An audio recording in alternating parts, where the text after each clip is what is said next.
A majestic palace introduces the narrator, the Grand Duke of Alpares' eldest daughter, born into the kingdom's greatest aristocratic family. A gentle woman with light brown hair cradles an infant with dark hair and red eyes, embodying warmth and new beginnings. The narrator's father, Grand Duke Alpares, was cold and obsessed with politics, while her red-haired mother sought solace with other young men.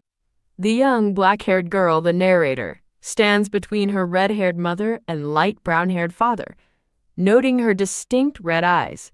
The black-haired girl, always alone in her home, finds solace in books, intensely writing in one. The now older black-haired girl, with pink streaks in her hair, reflects on her past arrogance, standing defiantly amidst mystical energy. A younger, distressed black-haired girl with tears in her eyes desperately wished for her parents' attention and care. The black-haired girl walks away, clutching her teddy bear, as her parents remain indifferent to her, confirming their lack of interest. The black-haired girl, no longer wanting to endure pain or disappointment, makes a grim resolution. The narrator, now a confident woman with pink-streaked hair, reveals her decision to become a bad girl because she believed them to be strong. A blonde-haired woman with blue eyes, wearing a white dress, stares in a mirror in utter shock, exclaiming, "What the hell is this?" Cassandra de la Alpares, in a stunning red dress, reluctantly attends a lavish ballroom event, compelled by her father. Cassandra de la Alpares, the Duke's daughter with black and red hair, confidently sips wine, fully present at the grand gathering. Annoyed, Cassandra de la Alpares encounters second Prince Leon de Real Castello, who greets her presence. Cassandra de la Alpares, with a stern expression, addresses the prince with formal respect. Second Prince Leon de Real Castello, angered, scolds Cassandra de la Alpares for appearing at the event, calling her a villainess. Cassandra de la Alpares calmly retorts that she also did not wish to attend the event. Second Prince Leon de Real Castello passionately declares his disapproval of their engagement to Cassandra de la Alpares. Cassandra de la Alpares coolly reminds the prince that their engagement was a political decision made by their fathers. The prince's harsh words echo, proclaiming Cassandra de la Alpares a wicked woman unworthy of him and lacking any saintly modesty. Second Prince Leon de Real Castello angrily demands to know why Cassandra de la Alpares is laughing at his words. Cassandra de la Alpares mocks the prince, reminding him that despite his dislike, he still requires her family's influential help. TCH. Second Prince Leon de Real Castello makes an exasperated sound, glaring with visible frustration. Cassandra de la Alpares confidently states her own disinterest in marrying him and challenges him to break their engagement. Cassandra de la Alpares smirks, clarifying her challenge with the heavy implication of the support and esteem he would lose. TCH. Second Prince Leon de Real Castello, agitated, makes an exasperated sound, clenching his fist in frustration. Guests gossip about Cassandra de la Alpares' cruel nature, while she, holding her wine, secretly hears their every disparaging word. Cassandra de la Alpares asserts that she didn't choose her path and cannot simply transform into a saint after living this way for so long.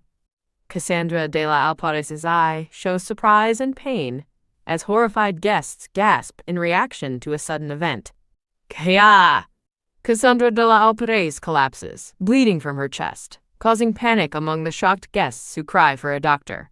The surprised blonde-haired woman realizes she has inexplicably awakened in an unfamiliar body. The blonde-haired woman looks angrily at Second Prince Leon de Real Castello and his companions, deeming them a truly hopeless bunch. The blonde-haired woman observes the luxurious bedroom, noting its suitable furniture, though it falls short of a Grand Duke's splendor. The blonde-haired woman critically assesses her new appearance, concluding that she's pretty cute. The blonde-haired woman contemplates her predicament, uncertain of the identity of her new body but acknowledging its high status. The blonde-haired woman looks contemplatively, an unspoken question lingering in her mind. A letter with an ornate border is shown, prompting a questioning thought from the blonde-haired woman. The blonde-haired woman reads a formal letter, noting its apology for the long silence. The blonde-haired woman looks intently at the letter, her expression one of dawning realization. The blonde-haired woman wonders if the letter she found is addressed to her family. A young blonde-haired girl, The past self of her new body is depicted holding hands with an adult, signifying a loving family upbringing. The blonde-haired woman contemplates living the life of this new body, dreaming of a different fate. The blonde-haired woman reflects on not having to live as Cassandra de la Alpares, the woman with black and red hair, whom everyone despises. The blonde-haired woman pauses, deep in thought, her blue eyes wide with contemplation. The blonde-haired woman stands by a large window in a luxurious room, gazing outwards in thought. The blonde-haired woman, with Cassandra de la Alpares' ghostly image behind her, resolves to live her own life, free from the role of a villainess. The blonde-haired woman, startled by a sound, panics, realizing she is unprepared for whatever is coming. The blonde-haired woman looks distressed, unable to ignore the impending situation. The blonde-haired woman smiles brightly, exclaiming, "Yes!" and inviting someone to enter. The blonde-haired woman awkwardly responds to an unseen person suggesting she should be getting ready since she's awake. The blonde-haired woman is startled as an unseen person, or maid, hurries her to get dressed. The blonde-haired woman smiles awkwardly, questioning the instruction to get dressed. The blonde-haired woman, still in her nightclothes, asks a dark-haired woman what she is supposed to do once dressed. The dark-haired woman with green eyes looks confused and asks the blonde-haired woman what she is talking about. The dark-haired woman instructs the blonde-haired woman to get dressed quickly and say her prayers, as she always does. The narrative introduces a golden angel statue, identifying her as belonging to the Holy Order of Cybele and known as Saint Eliana of Cybele. The dark-haired woman looks concerned, questioning if the blonde-haired woman is Lady Eliana. Amidst a bright flash and crackling lightning, the blonde-haired woman, with glowing eyes, thinks about being called a saint. The blonde-haired woman appears utterly shocked, processing the realization of being identified as a saint. A promotional panel introduces the Holy Church of Cybele against a serene sky with a church spire. A series of panels describe the Holy Church of Cybele as a powerful and major religion with saints, representing the goddess of mercy, possessing sacred power to save many people. Amidst a bright flash and crackling lightning, the blonde-haired woman with glowing eyes thinks about being called a saint. The blonde-haired woman appears utterly shocked, processing the realization of being identified as a saint. The blonde-haired woman looks surprised as the dark-haired woman urgently calls out, "Lady Eliana!" The blonde-haired woman confidently declares herself Eliana Cybele and a saint, while the dark-haired woman looks at her skeptically. The dark-haired woman, clearly annoyed, asks what the blonde-haired woman is talking about and states she is making her uncomfortable. The blonde-haired woman pauses, a thoughtful expression on her face, and thinks, The dark-haired woman thinks about representing the Holy Order of Cybele, implying a deep connection to her role. The dark-haired woman expresses her frustration, thinking the blonde-haired woman has been acting like a goddess, while the blonde-haired woman quietly acknowledges, "I see." The blonde-haired woman softly chuckles, prompting the dark-haired woman to ask what she is laughing at. The blonde-haired woman smiles, explaining that her reaction is nothing, and just how it usually is. The blonde-haired woman narrates her past as a naughty girl, detailing how servants ridiculed her for her distinct hair color, labeling her an illegitimate daughter. The blonde-haired woman narrates her transformation into a villainess, and how ladies would gossip about her at night parties. A close-up shows Cassandra's hand, adorned with a rose tattoo and dark, swirling energy, symbolizing her villainous persona. The blonde-haired woman narrates about her past actions as a villainess, with a flash of Cassandra's red eye, then the blonde-haired woman's blue eye, concluding it was obvious, of course. With a ghostly image of Cassandra de la Alpares behind her, the blonde-haired woman declares her intention to crush them with my wicked face. The dark-haired woman impatiently asks how much longer she must wait, to which the blonde-haired woman, looking surprised, apologizes. The blonde-haired woman smiles ominously, asking the dark-haired woman why she thinks she is better than a saint like her. The dark-haired woman appears enraged, questioning what is going on, while the blonde-haired woman calmly states she was just wondering. The blonde-haired woman smiles menacingly, asking the dark-haired woman why she is behaving disrespectfully towards her. The dark-haired woman, distressed, warns the blonde-haired woman that without her, she would have nothing. The blonde-haired woman smiles slyly, questioning the dark-haired woman about what she would lack without her. The dark-haired woman makes an exasperated sound, TCH, and glares intensely. The dark-haired woman shouts at the blonde-haired woman, accusing her of arrogance and proclaiming herself as the only priest willing to follow her. The dark-haired woman thinks angrily that the blonde-haired woman has only divine power, nothing more than a decoration, a saint, as the blonde-haired woman looks troubled by a window. The blonde-haired woman smiles darkly, acknowledging the dark-haired woman's points and agreeing, "You're right." The blonde-haired woman asks the dark-haired woman what she thinks would happen if something were to happen to her, prompting a shocked "eh" from the dark-haired woman. The blonde-haired woman dramatically raises her arm, proclaiming, "This is what I mean." A white-haired man with golden eyes, dressed in noble attire, sighs as he writes with a quill. The white-haired man narrates meeting a young blonde-haired woman, Saint Eliana, 5 years ago, describing her as a simple farm girl. The white-haired man recounts his pity for the young blonde-haired woman, but emphasizes his need for her to be a symbol of the church, showing him holding her hand before a church. The white-haired man looks thoughtful, reiterating his past conviction, but expressing a lingering doubt. The white-haired man gazes out a window, questioning if he had made the right decision. A brown-haired man with a short hairstyle, seen from behind, informs a white-haired man with golden eyes that he heard voices arguing in the ladies' room. The white-haired man looks troubled and asks, "Arguing?" The dark-haired woman screams in distress as the scene intensifies. The blonde-haired woman, with a faint red mark on her cheek, smiles mysteriously as a narrative voice asks, "What are you doing?" and announces the story is to be continued. Two men walk away in a grand hall, with the white-haired man remarking in thought how the saint and priest are arguing, prompting the brown-haired man to ask what that means. The brown-haired man confirms that he heard them arguing when he passed by the saint's room. The brown-haired man thinks angrily about someone being rude enough to raise their voice at the saint. The white-haired man, Cardinal Lorenzo, is determined, thinking they cannot simply ignore the situation unfolding. The brown-haired man looks surprised and worried, understanding the gravity of the situation. Cardinal Lorenzo urges the brown-haired man to hurry, with the latter nervously agreeing as they rush off. The dark-haired woman, Naomi, screams in outrage, demanding to know what is happening. The blonde-haired woman stands by a shattered window in the luxurious room, a red mark visible on her cheek. The blonde-haired woman with glowing blue eyes and a bruised cheek looks with a chilling smile, clutching her chest.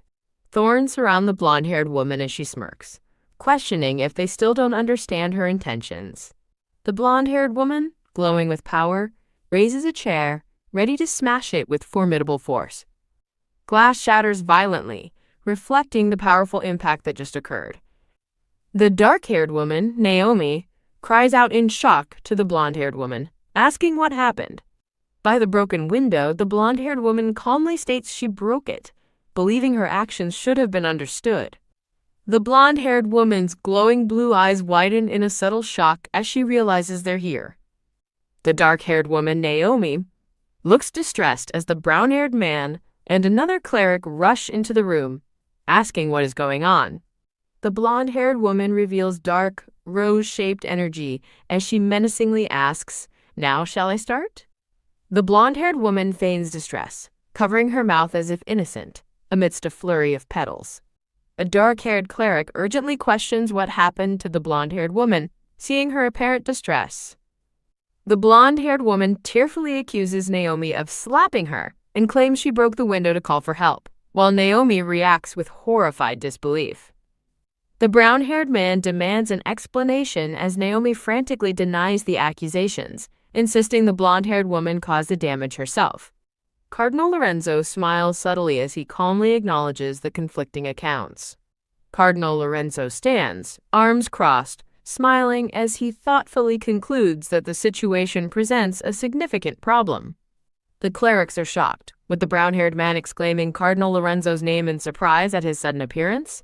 Cardinal Lorenzo stands dramatically amidst a floral design, arms crossed as someone questions his unexpected presence. The dark-haired cleric ponders the implications of Cardinal Lorenzo's personal appearance, wondering if the problem has deeper meaning. The dark-haired cleric internally questions if the unfolding events are connected to the conservative faction. Cardinal Lorenzo apologizes for intruding, explaining he overheard their conversation from outside the room. Cardinal Lorenzo presses the issue, asking both the innocent-looking blonde-haired woman and the distressed dark-haired woman which one is telling the truth. The blonde-haired woman, with Cassandra's ghostly image behind her, smiles subtly, acknowledging the situation with a thought, "I see." The blonde-haired woman observes Cardinal Lorenzo, thinking he appears to be the most powerful person present. The blonde-haired woman turns to Cardinal Lorenzo and the clerics, addressing them respectfully with an apology. The blonde-haired woman, with glowing eyes, confidently declares that as the saint, her word should be trusted over the priests. Cardinal Lorenzo smiles, gently questioning her assertion by asking, "Why is that?" The blonde-haired woman, pious and serene, reminds them she is the saint whose entire being is devoted to goddess Kybele. The blonde-haired woman, radiating divine light, dramatically asserts that as her body is devoted to the goddess, she could never harm herself.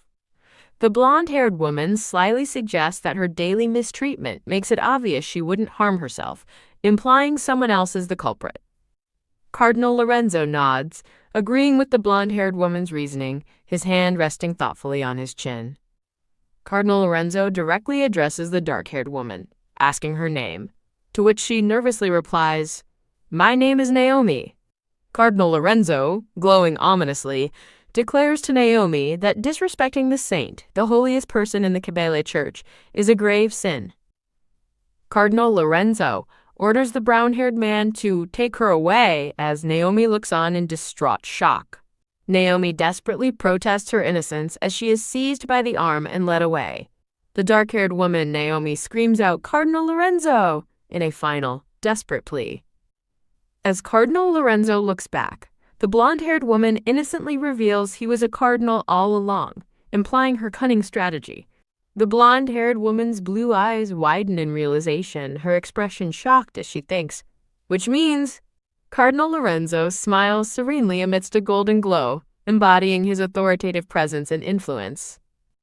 The blonde-haired woman sincerely thanks Cardinal Lorenzo for believing in her, subtly securing her position.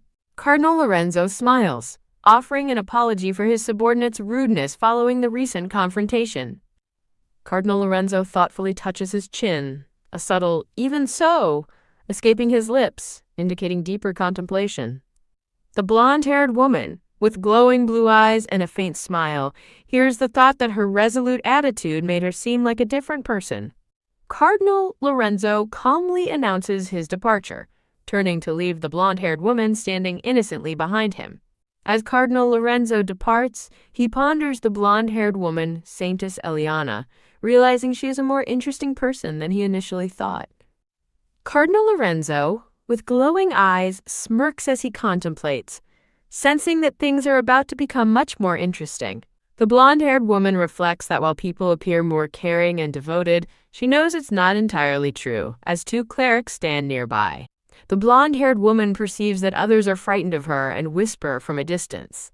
The blonde-haired woman smirks, revealing she is accustomed to such treatment, having been a villain before.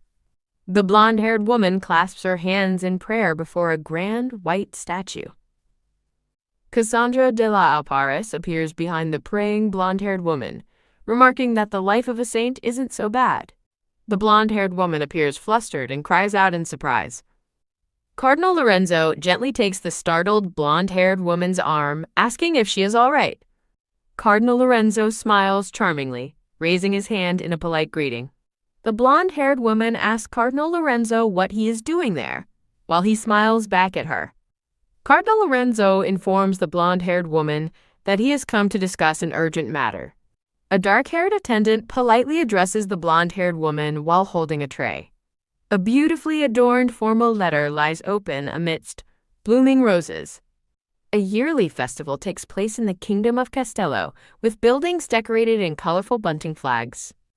The blonde-haired woman and two others kneel in prayer before a majestic statue of a goddess. A shadowy image of Prince Leon appears as a thought expresses a reluctance to meet him. Cardinal Lorenzo smiles warmly, radiating a brilliant, welcoming aura. Saintess Eliana smiles demurely, her blue eyes sparkling. Saintess Eliana, in full saintly attire, curtsies respectfully, affirming her commitment to her duty. Cardinal Lorenzo smiles, expressing his anticipation to work with the blonde-haired woman, who looks slightly troubled. Cardinal Lorenzo exclaims with a pointed finger, remembering something important. Cardinal Lorenzo announces his presence at the baptismal ceremony, eliciting a surprised "oh" from the blonde-haired woman. Many nobles attend baptisms, as evidenced by the elegant dresses and floral decorations. The blonde-haired woman looks into her reflection, which shows Cassandra, thinking that the other me might be among the attending nobles. The blonde-haired woman stands serenely behind glass doors, observed by two birds perched on a tree outside. Cassandra de Alpares thinks about what she would say and declares she has always behaved as she pleased. The blonde-haired woman curls up within a glowing blue bubble, feeling the difficulty of being around those who wish her ill. The blonde-haired woman declares her intention to meet someone, then ponders how that meeting will happen. The blonde-haired woman contemplates her next move, a sly expression on her face. A dark-haired attendant assists the blonde-haired woman as she prepares in front of a dressing table, her reflection smiling. Dressed in full ceremonial attire with a veil, the blonde-haired woman appears perfectly serene, just like a saint.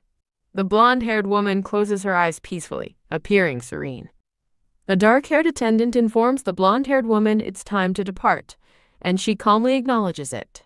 The blonde-haired woman stands observing Cardinal Lorenzo from a distance in a grand hall. Prince Leon appears, surrounded by a radiant glow. Prince Leon compliments Saintess Eliana on her attire, noting she looks very well dressed. Prince Leon questions why the saint and cleric are outside his room, to which the dark-haired cleric begins to explain. Cardinal Lorenzo smiles coyly, extending a hand to display two ornate rings. The blonde-haired woman smiles awkwardly, thinking she can't openly state her true feelings. Cardinal Lorenzo and the blonde-haired woman stand hand in hand as he expresses his anticipation. A luxurious golden carriage awaits outside a grand building, with a white-cloaked figure nearby. Prince Leon stands seriously before his carriage. Prince Leon appears, prompting a thought of shock and confusion. Why is he here? Prince Leon angrily demands to know what the others are doing there, while Saintess Eliana internally questions his reappearance, and Cardinal Lorenzo responds with a surprised, "Eh?" Cardinal Lorenzo looks serious as he asks, "Have you forgotten?" The blonde-haired woman recalls Prince Leon flirting with her while engaged, acknowledging the memory with a faint, "That's right." Saintess Eliana remembers Prince Leon comparing her to another saint and finds his presence to be a nuisance. Cardinal Lorenzo addresses Prince Leon respectfully. Cardinal Lorenzo smiles as he subtly questions Prince Leon's right to be present. Prince Leon dismisses the question as stupid, expressing concern for his Eliana. Cardinal Lorenzo challenges Prince Leon, asking if he doesn't already have a fiancé. Prince Leon passionately declares his engagement to that evil woman will soon be off the table. Prince Leon smiles at Saintess Eliana, assuring her she has nothing to worry about and offering his hand, as Cardinal Lorenzo observes. A dramatic visual effect signifies a powerful, jarring impact or emotional shift. Saintess Eliana recoils from Prince Leon's outstretched hand, leaving him stunned and rejected amidst blooming roses. Saintess Eliana, radiating divine light, asserts her identity as the Saint of Kibali and vows never to be unfaithful to her fiancé. Prince Leon looks bewildered, calling out Eliana's name in confused protest. Cardinal Lorenzo, smiling, instructs Prince Leon to leave for the ceremony and calm down, while Prince Leon demands to know his identity.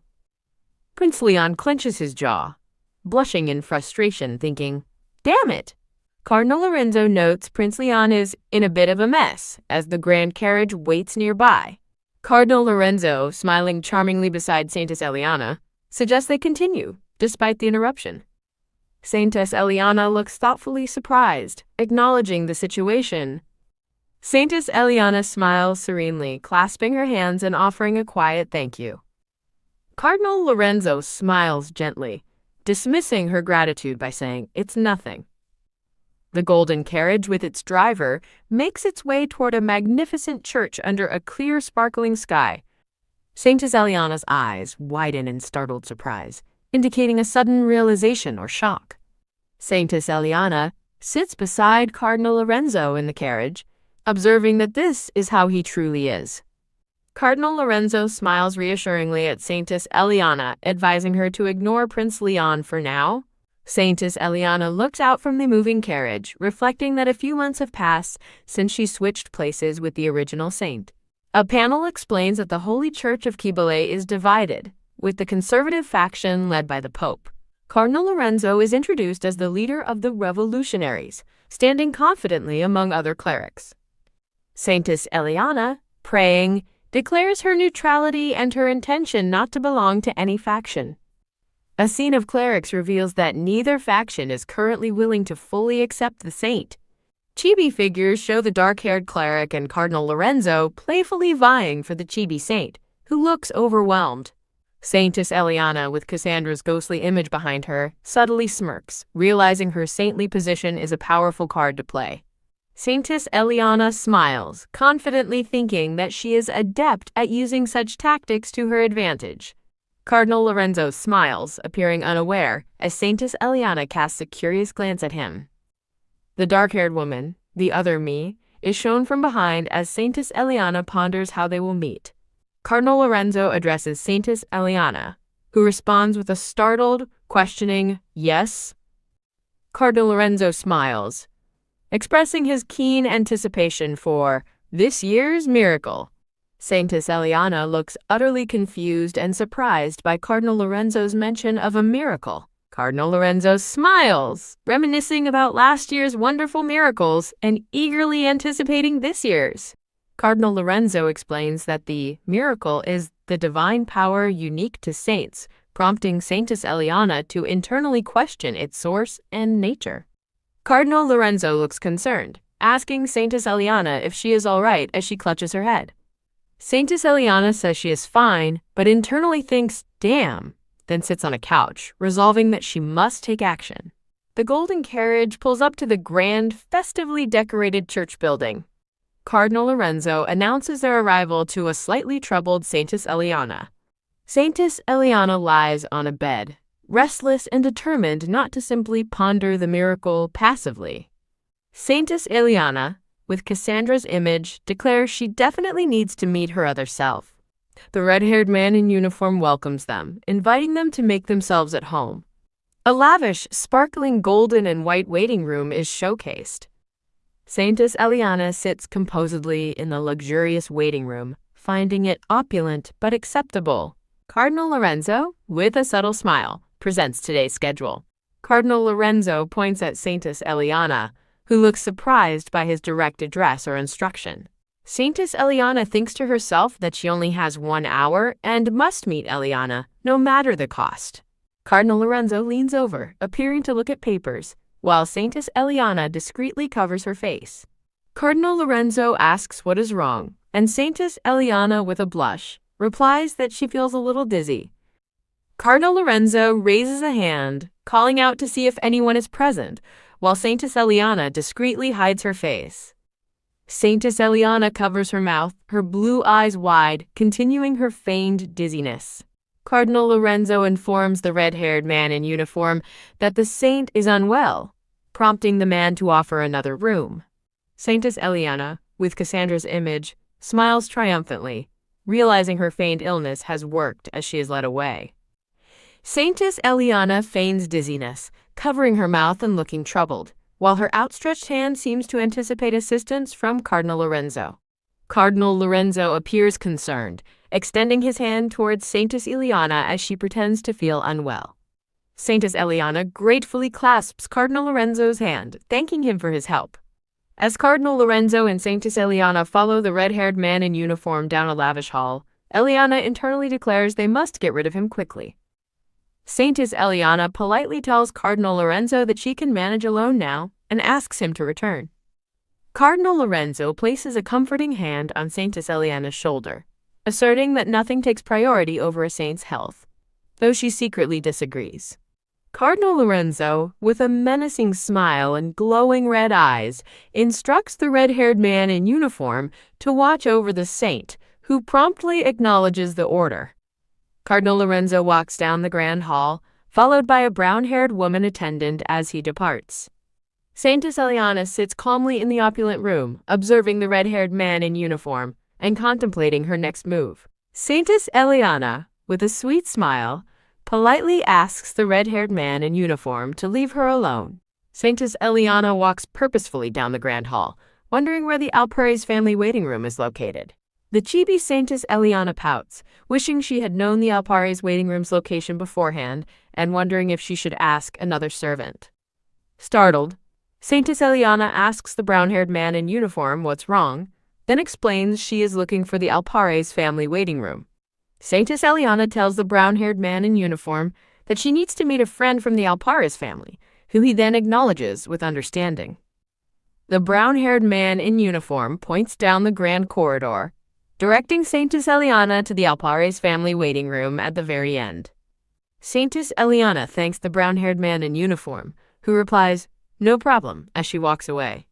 Saintess Eliana walks down the grand hall, radiating a divine glow, as an unseen observer confirms her identity as the saint. The brown-haired man in uniform blushes with a heart above his head, thinking the saint is incredibly pretty. Saintess Eliana thoughtfully compares her own appearance and reactions to Cassandra, who is depicted surrounded by shadowy figures and a red-haired woman.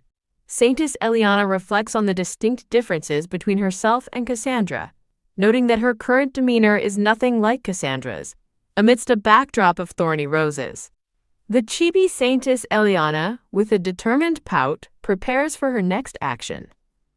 Saintess Eliana smiles sweetly, ready to make a polite inquiry. Saintess Eliana addresses a gray-haired man with a mustache and a blue uniform, confirming she was told this is the Grand Duke of Alpares' room, and triumphantly noting she found it. The Grand Duke of Alpares, a blonde-haired man with a ponytail and beard, gazes sternly. The red-haired mother, wearing an elegant hat, sips her tea with a composed expression. Cassandra de la Alpares looks away, her expression hinting at a silent reaction to the unfolding events. Cassandra de la Alpares and Saintess Eliana finally face each other, with Cassandra internally acknowledging their long-awaited meeting. Saintess Eliana's thought confirms she found the room, while a wider shot shows Cassandra and the Grand Duke of Alpares already seated in the lavish waiting room.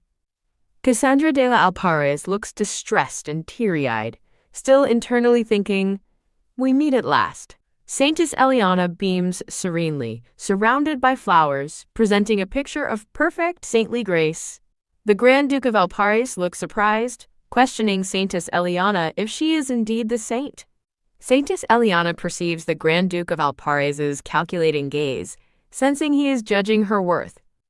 Saintess Eliana observes the Grand Duke of Alpares among other nobles, realizing that to him, a person's value is determined solely by how much they can benefit him. Saintess Eliana clasps her hands and smiles confidently, internally challenging the Grand Duke with the thought, "Now, how much am I worth to you?" Saintess Eliana sits at a tea table laden with treats, offering an apology for her unannounced visit. The Grand Duke of Alpares, glowing with charm, expresses flattery at Saintess Eliana's visit and then directly asks the purpose of her call. Saintess Eliana looks surprised and slightly flustered by the Grand Duke's direct question.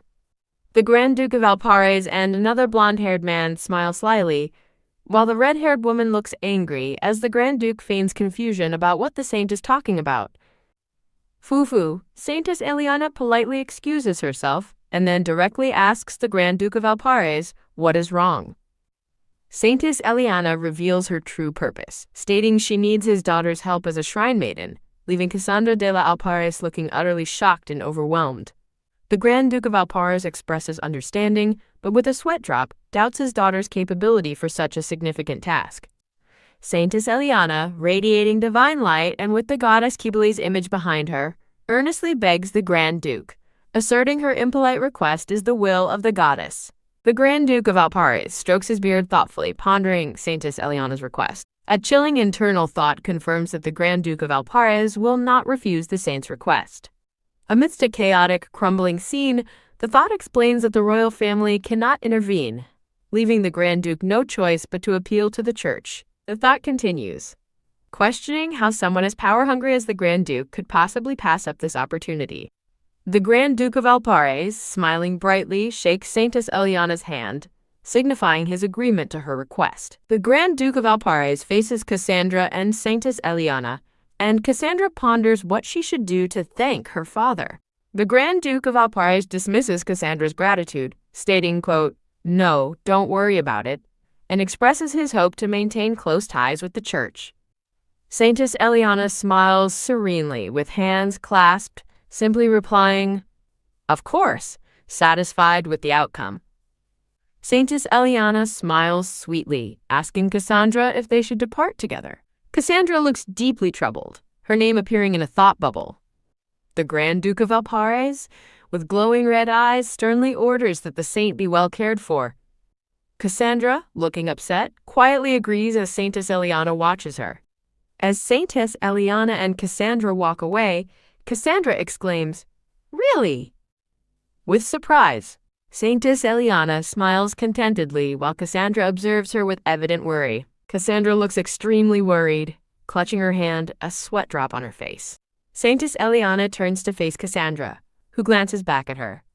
Cassandra, wide-eyed, questions if she's the real Eliana, who hesitantly confirms her identity. Saintess Eliana joyfully embraces a stunned Cassandra, confirming their long-awaited meeting. Cassandra is flustered, muttering, after the unexpected embrace. Saintess Eliana and Cassandra look intently at each other, both blushing. Cassandra seriously questions the mention of Kibale, then declares the saint's earlier claim was a lie. Chibi Cassandra looks incredibly distressed and nervous, sweating profusely. Cassandra looks profoundly shocked as the blonde-haired woman reveals her true purpose, seeing her. Saintess Eliana looks surprised, thinking I knew it, and exclaiming, "Eh?" Cassandra fiercely hugs Saintess Eliana, pleading please, and requesting to remain just a little longer. Cassandra earnestly pleads to remain as Lady Cassandra a little longer, while Eliana looks confused. Saintess Eliana smiles mischievously, asking Cassandra if she is serious. Cassandra, clenching her fists, emphatically confirms her resolve with a blush. Cassandra is in disbelief, thinking no way, and expressing her astonishment at her own thoughts. Cassandra smiles warmly and genuinely, appearing happy and content. A kind blonde woman, Saintess Eliana, holds a baby and leads a young child in her past. Her hand touches an altar, causing blue light to intensely radiate from her body. A surprised Saintess Eliana, radiating light amidst blue roses, learns priests and knights arrived from the capital. Saintess Eliana, with children, is unaware as clerics and knights observe them from a doorway. Saintess Eliana kneels in prayer before a statue, brought to the capital to fulfill the saint's role. A stern, brown-haired woman supervises a worried Saintess Eliana as she practices writing. Saintess Eliana endures endless lessons and resentment, feeling completely drained, observed by shadowy figures. Saintess Eliana cries miserably into her pillow, overwhelmed by her burdens. As the original Saintess Eliana grew weary, her spirit transferred, becoming Lady Cassandra. Cassandra beams, realizing her worries were unnecessary as the Alpares family treated her kindly. Cassandra, with dark green hair, recalls the maid's concern after she accidentally broke a plate. Cassandra, with dark green hair, recounts how maids immediately rushed to her when she called. Cassandra blushes, delighted by the memories, while Saintess Eliana looks on with concern. Saintess Eliana questions if Cassandra's family treats her kindly out of fear, then decides her happiness is fine. Saintess Eliana embraces Cassandra, shedding a tear and acknowledging her hard work. Saintess Eliana and Cassandra share warm smiles, holding each other's arms. Both women hug tightly, both crying in an emotional embrace. Saintess Eliana asks if Cassandra feels better, who tearfully responds, yes. Saintess Eliana smiles gently, extending her hand and expressing her relief. A surprised Eliana asks what's wrong, as Cassandra apologetically explains her reaction. Saintess Eliana looks surprised, as Cassandra admits she couldn't take her eyes off her. Cassandra laughs, asking if she looks strange, to which Eliana playfully agrees. Saintess Eliana, in profile, thinks the priests are worse than she imagined. Saintess Eliana smiles slyly, declaring she just came up with a great idea. Saintess Eliana looks surprised, clutching her chest in astonishment. Saintess Eliana prays, aware the baptismal ritual requires her to display sacred power. Saintess Eliana looks shocked, raising a finger in realization or emphasis. Cassandra looks surprised, echoing the words, sacred power, in thought. Cassandra is suddenly distressed, remembering something important with a shocked expression amidst purple energy. Cassandra looks utterly distraught, clutching her hands, realizing she completely forgot something, and that Lady Cassandra is in big trouble. Saintess Eliana holds Cassandra's shoulders, calmly reassuring her and urging her to relax. Saintess Eliana winks and smiles playfully, pointing a finger as she tells Cassandra she is counting on her. Cassandra beams with happiness and blushes, surrounded by sparkling effects. Saintess Eliana kneels in prayer, bathed in soft blue light and white flowers, contemplating making a wish. Saintess Eliana gazes forward with a solemn expression, reflecting on the thought of a wish. Saintess Eliana clasps her hands in prayer, radiating a gentle light in a moment of devotion. Saintess Eliana expresses surprise, saying, "Eh?" as Cassandra smiles warmly behind her. Chibi Saintess Eliana and Chibi Cassandra face each other, looking serious while having a discussion. Saintess Eliana looks profoundly shocked, questioning if she failed to receive sacred power. Saintess Eliana and Cassandra are engulfed in intense red, fiery energy, noting that Cassandra's aura is fiery red. Saintess Eliana smiles gently, her hand near her chest, in a grand room. Saintess Eliana offers a gentle, reassuring smile to Cassandra. Cassandra looks down, blushing and teary-eyed, lost in thought. Saintess Eliana, surrounded by pink roses, blushes and smiles mischievously, thinking about Cassandra laughing and that the situation is getting fun. Cassandra looks at Saintess Eliana with a blush and teary eyes, asking if she agrees with her sentiment. Cassandra laughs playfully, winking and advising Saintess Eliana not to trust their father and mother. Chibi Saintess Eliana stresses the importance of her message, while Chibi Cassandra notes this is the third time it's been said. Saintess Eliana and Cassandra stand in an ornate room, holding hands and sharing soft smiles. Cassandra looks surprised, responding with a formal "Yes, Lady Cassandra," despite their intimacy. Cassandra slyly raises a finger to her lips, sharing a secret look with Saintess Eliana. Saintess Eliana smiles brightly, pointing a finger, and declares that they no longer need formalities since they share secrets. Cassandra smiles widely and waves goodbye as she walks away, dressed in a beautiful red gown. Saintess Eliana waves cheerfully, saying her thanks and expressing anticipation of seeing Cassandra soon. Saintess Eliana walks away, her back to the viewer, while Cardinal Lorenzo watches her with a worried expression. Cardinal Lorenzo expresses his terror and worry upon hearing about Saintess Eliana's disappearance from the waiting room. Saintess Eliana, with a serious expression, reflects that the man did nothing to help her during difficult times. Cardinal Lorenzo, looking flustered, informs Saintess Eliana that the ceremony is about to start and she should get ready. Saintess Eliana stands beside a worried Cardinal Lorenzo, radiating a soft blue glow surrounded by thorny blue roses. Saintess Eliana confidently states she will fulfill her duty as a saint, dismissing any worries. Cardinal Lorenzo looks at Saintess Eliana with a worried and slightly surprised expression. Saintess Eliana, seen from behind, walks down a grand, brightly lit hall towards a large, arched window. A large crowd gathers outside a grand church building adorned with colorful banners, awaiting Saint Eliana's entrance. Second Prince Leon de Real Castello smiles charmingly, adjusting his attire in an opulent setting. Cassandra looks on, surprised and subtly distressed by the unfolding events. A glowing circular text bubble commands everyone in the room to look at the speaker. Saintess Eliana stands alone on a stage, looking up towards a large, glowing window as petals fall around her. Saintess Eliana smiles serenely, her face bathed in light and surrounded by falling petals. A crowd of nobles watches intently as an unseen speaker announces, "Presenting Saint Eliana." Saintess Eliana radiates divine power, surrounded by pink roses, and declares her intention to display her power. Onlookers whisper that Saintess Eliana appears cool, dignified, and confident, unlike her scared self from the previous year. Saintess Eliana, with closed eyes, feels the pressure of being judged by every movement she makes. Saintess Eliana looks out at the attendees in the grand, ornate hall, her expression composed. Cassandra looks worried and blushes, her thoughts dwelling on her own name.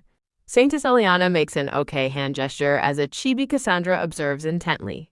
A speech bubble humbly pays respects to, quote, His Majesty, the Sun King of the Kingdom of Castello. Saintess Eliana kneels before the majestic King of Castello, who stands on a raised platform. The King of Castello, smiling kindly, asks Saintess Eliana to offer prayers for their country and its people. Two women in the audience, one blonde and one brown-haired, react with a surprised whoa as glittering particles fill the air. The King of Castello looks surprised, exclaiming, This is, while brilliant orange light emanates across the scene. A second Prince Leon de Real Castello watches, looking serious. The brown-haired woman with red eyes, wearing a red headband, looks on in awe, remarking on how incredible the spectacle is. The white-haired man with yellow eyes smiles knowingly as he watches the intense orange light, mentioning the saint's presence. Saintess Eliana stands on a grand stage, enveloped in a powerful display of vibrant red and orange, fire-like energy that intensely radiates from her. Saintess Eliana glows with gentle serenity, eyes closed and a soft smile on her face as the radiant energy sparks around her.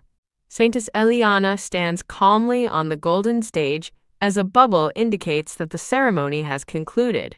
A brown-haired man in a blue coat claps his gloved hands, looking surprised by the ceremony's end. Numerous hands clap loudly, filling the grand hall with appreciative applause. Saintess Eliana stands serenely on the illuminated steps, radiating a soft golden glow. The King of Castello claps, smiling, and praises Saint Eliana for her truly splendid work. The King of Castello gestures towards Saintess Eliana, whose determined blue eyes meet his gaze amidst a foreboding dark background. Saintess Eliana smiles gently with closed eyes, appearing content and pleased. A radiant, robed figure with flowing white hair bestows a new power, declaring it is for the prosperity of the Kingdom of Castello. Saintess Eliana smiles brilliantly, radiating light and surrounded by flowers, wishing for eternal flourishing like the sun illuminating the land. Saintess Eliana smiles playfully with red eyes, confirming her agreement with a yes, of course. The King of Castello smiles warmly down at Saintess Eliana, who returns his gaze with a composed expression. Saintess Eliana smiles bashfully, explaining she simply fulfilled her duty and desires nothing. Then, a thought bubble appears, as if she just remembered something important. The King of Castello smiles kindly, expressing his wish to build a good friendship moving forward. Saintess Eliana closes her eyes, thinking with a somber expression that she has never had someone she could truly call a friend. The brown-haired woman looks utterly shocked, exclaiming, "Huh?"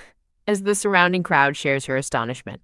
A red-haired woman in a grand hat smiles widely and exclaims, "You!" A single thought bubble appears, expressing a soft "ah" as the scene transitions with delicate pink rose petals.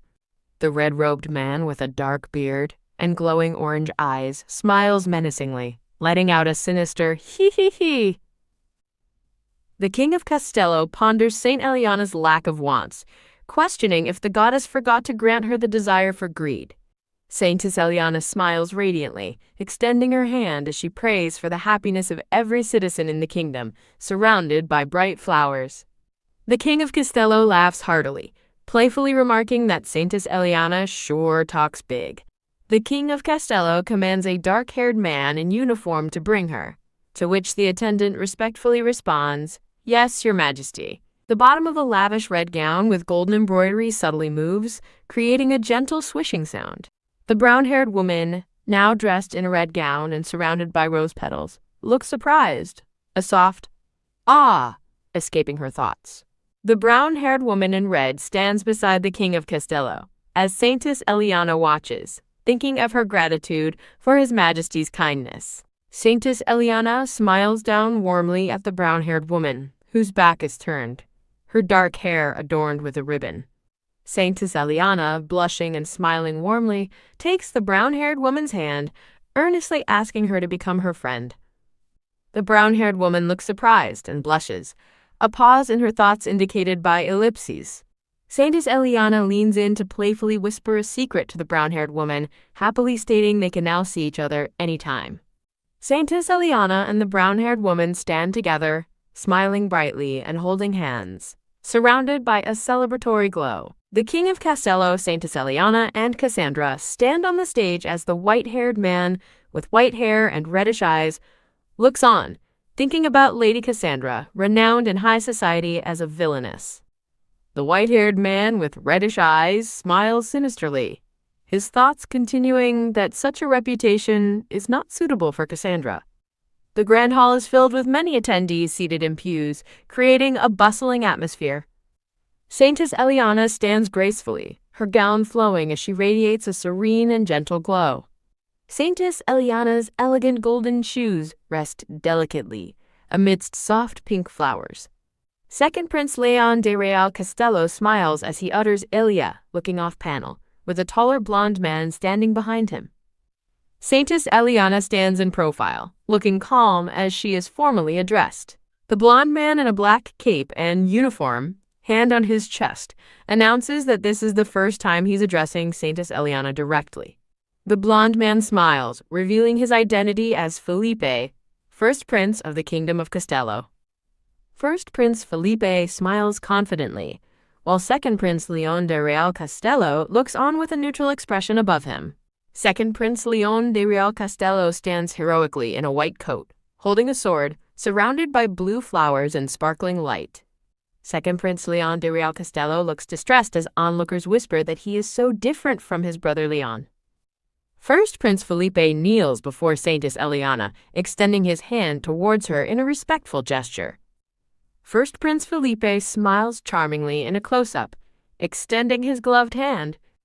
Saintess Eliana looks surprised, her wide blue eyes teary, as she exclaims a confused, "Huh?"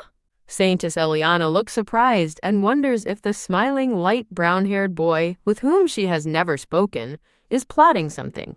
Saintess Eliana smiles wryly, extending her hand, while the ambitious light brown-haired boy secretly plans to show Prince Leon his capabilities. A sudden purple flash indicates an interruption as a glowing bubble states, "Pardon me." Cardinal Lorenzo addresses Saintess Eliana and another blonde-haired woman, having likely caused the interruption. Cardinal Lorenzo asserts his duty to bring the saint back, his thoughts illuminated against a backdrop of blue foliage. Cardinal Lorenzo smiles gently, requesting to be excused as he prepares to take Saintess Eliana away.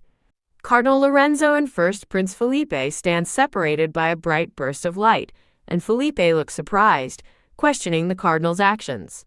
Saintess Eliana's golden shoes step forward, and a voice suggests an alternative course of action, stating, "In that case." Saintess Eliana smiles brightly, embracing Cassandra, who looks surprised but happy at the gesture of friendship. Saintess Eliana and Cassandra smile radiantly, holding hands amidst a celebratory glow, solidifying their newfound bond. Amidst swirling blue flowers, Saintess Eliana emphatically declares that she does not need either of their help. Saintess Eliana looks seriously, calling out Prince Felipe's name against a turbulent blue background. Cardinal Lorenzo confronts First Prince Felipe, accusing him of turning a blind eye to Saintess Eliana's painful experiences. First Prince Felipe smiles knowingly, remarking on the strength of Saintess Eliana's new friendship and acknowledging that he and Cardinal Lorenzo are excluded. First Prince Felipe closes his eyes with a slight smile, while Cardinal Lorenzo stands behind him, looking serious. Cardinal Lorenzo looks intently, his orange eyes glowing in a serious expression. Saintess Eliana and Cassandra walk away hand in hand, as Cassandra thinks of the Saintess amidst blooming flowers. Cassandra stands next to a grand carriage, watching Saintess Eliana inside as they prepare to depart from the stately building. Cassandra smiles warmly, clasping her hands and declaring her intent to be Saintess Eliana's friend for life. Saintess Eliana smiles pleasantly at Cassandra's heartfelt declaration, considering her words. Saintess Eliana looks thoughtful, expressing a lingering desire to talk more with Lady Cassandra. Cardinal Lorenzo questions Saintess Eliana about her decision to seek Lady Alpares as a friend. Cardinal Lorenzo warns Saintess Eliana that Cassandra is a bad woman, attempting to deter their friendship.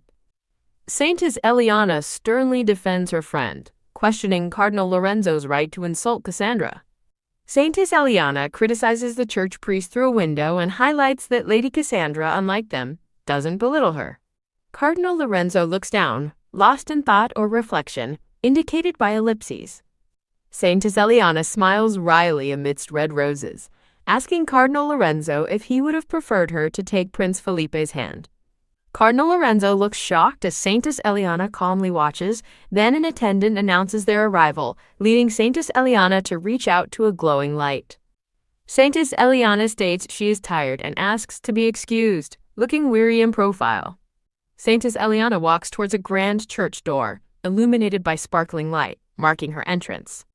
A dark-haired man in a blue uniform stands by a draped bed, where Cardinal Lorenzo is resting in his red robes.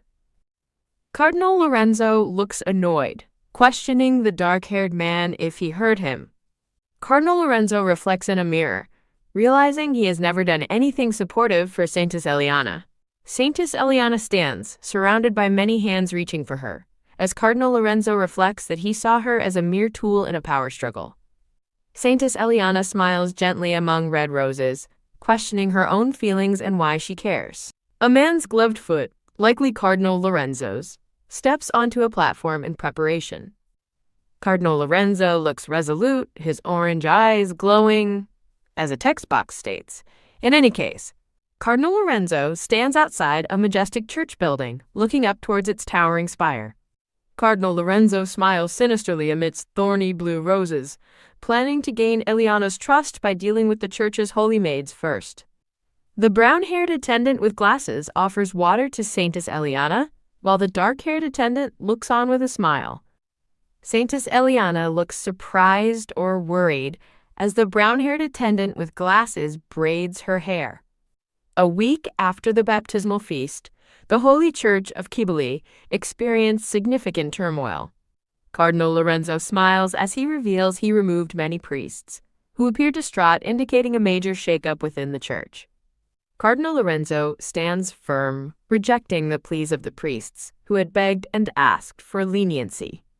Saintess Eliana walks away, her long blonde hair flowing as she transitions to another scene. Saintess Eliana holds her head in thought, pondering Cardinal Lorenzo's mysterious motives. Saintess Eliana looks at her reflection, while the dark-haired attendant dismisses the other attendant, stating, "That'll be all for now." The brown-haired attendant with glasses and the dark-haired attendant politely excuse themselves as they depart. A door closes or a room is left empty, signifying the attendant's departure. A dark-haired man cautiously peeks through a door, observing the scene with silent intent. The grand hall, adorned with elaborate chandeliers and majestic pillars, stands in silent splendor, hinting at significant events to unfold.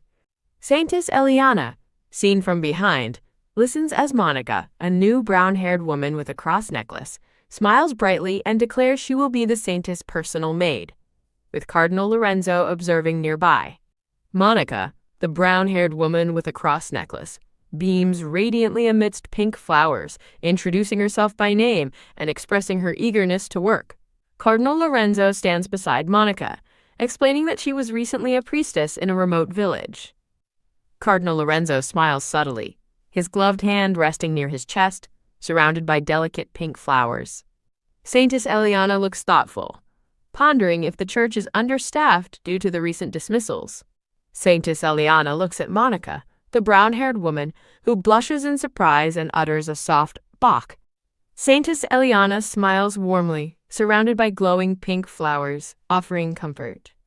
Monica, the brown-haired woman, smiles happily with clasped hands, expressing her joy. Monica thanks Cardinal Lorenzo for the opportunity, while he stands composed in the background. Cardinal Lorenzo places a hand over his chest, thinking that this arrangement might ease the Saintess's heart. Saintess Eliana looks intently, thinking that Cardinal Lorenzo is apologizing for his past misdeeds. Monica, the brown-haired woman, gazes with a gentle smile, surrounded by soft white flowers. Saintess Eliana sits gracefully on a sofa, as Monica, the brown-haired woman, stands attentively beside her. Saintess Eliana smiles brightly, clapping her hands and expressing her desire to get to know Monica better. Monica, the brown-haired woman, blushes and looks overwhelmed, her eyes wide and teary with emotion. Saintess Eliana looks surprised as Monica dashes away in a rush, exclaiming that she'll be right with her. Saintess Eliana smiles softly to herself, suppressing a quiet laugh at Monica's hurried departure. Monica, the brown-haired woman, looks startled, covering part of her face with a piece of cloth while holding a basket of laundry. Monica, the brown-haired woman, looks dismayed as she accidentally drops a tray of teacups, realizing she sometimes makes mistakes. A glowing, golden-robed figure, representing Saintess Eliana, floats amidst fiery orange light, illustrating Monica's deep admiration for her. Monica, the brown-haired woman, looks up with an awestruck expression, reflecting her deep respect for Saintess Eliana. Saintess Eliana smiles gently at Monica, who blushes and flusters, thinking she is hesitant to respond because of who Saintess Eliana truly is. Monica looks shocked as a dark-haired priestess points accusingly at her, starting a confrontation.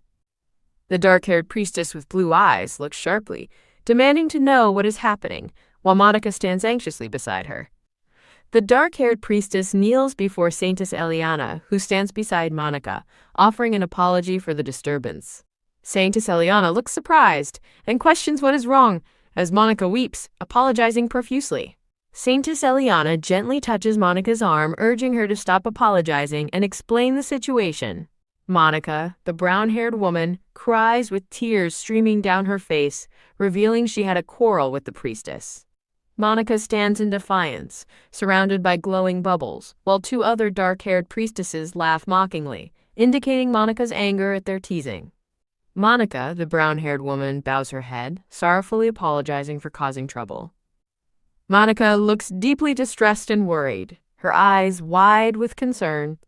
Saintess Eliana gently cups Monica's face amidst pink roses, telling her not to apologize. Monica, the brown-haired woman, looks down sadly, while Saintess Eliana observes her, noting that Monica even cried. Cardinal Lorenzo stands with a resolute expression, pondering that it's strange since he would have calmed the maids down, surrounded by intricate purple patterns. A dark panel conveys Cardinal Lorenzo's thought that the maids should have known he would find out soon enough. Saintess Eliana looks surprised, asking Monica what is wrong. Monica tearfully tells Saintess Eliana not to mind what was said about her, but Saintess Eliana assures her that it's okay and nothing. Saintess Eliana winks playfully and places a finger to her lips, sharing a secret amidst pink flowers. Saintess Eliana stands looking concerned, surrounded by falling green leaves and dappled sunlight, admitting she is a little worried. Saintess Eliana touches her chin thoughtfully amidst red flowers, pondering if the situation is more serious than simple jealousy. Monica stands with a worried expression, while a dark-haired priestess with an ornate hairstyle stands behind her, a thought bubble indicating concern about the attitude of the priestess Monica argued with. Saintess Eliana muses that it would be fine if it were just simple jealousy, then the scene abruptly shifts to a shadowy eye. 3 days later, a grand church building stands under a bright sky as Monica frantically exclaims that it's a disaster. Saintess Eliana looks shocked and urgently asks Monica what is wrong, sensing her panic. Monica, the brown-haired woman, looks distraught and explains that it's not there. A dazzling empty room is shown, and a text box dramatically reveals that the jewel box with the Tears of Cybele is missing. Saintess Eliana, surrounded by other saintesses praying with closed eyes, is featured under the title card, Tears of Cybele. A text box describes the Tears of Cybele as a unique piece of jewelry worn only by saintesses. Saintess Eliana looks contemplatively at various jewels, thinking that to her it just seems like another jewel. Monica, distressed, tells Saintess Eliana that the jewel was there last night. Monica cries out in despair, explaining that she looked everywhere today but cannot find it. Saintess Eliana gently cups Monica's face, offering a reassuring smile amidst purple flowers. Saintess Eliana encourages Monica to accompany her to the church, walking away in the ornate room. 2 dark-haired priestesses greet them with sly smiles, remarking on their late arrival. Saintess Eliana smiles sweetly, explaining it took a little longer to get ready today.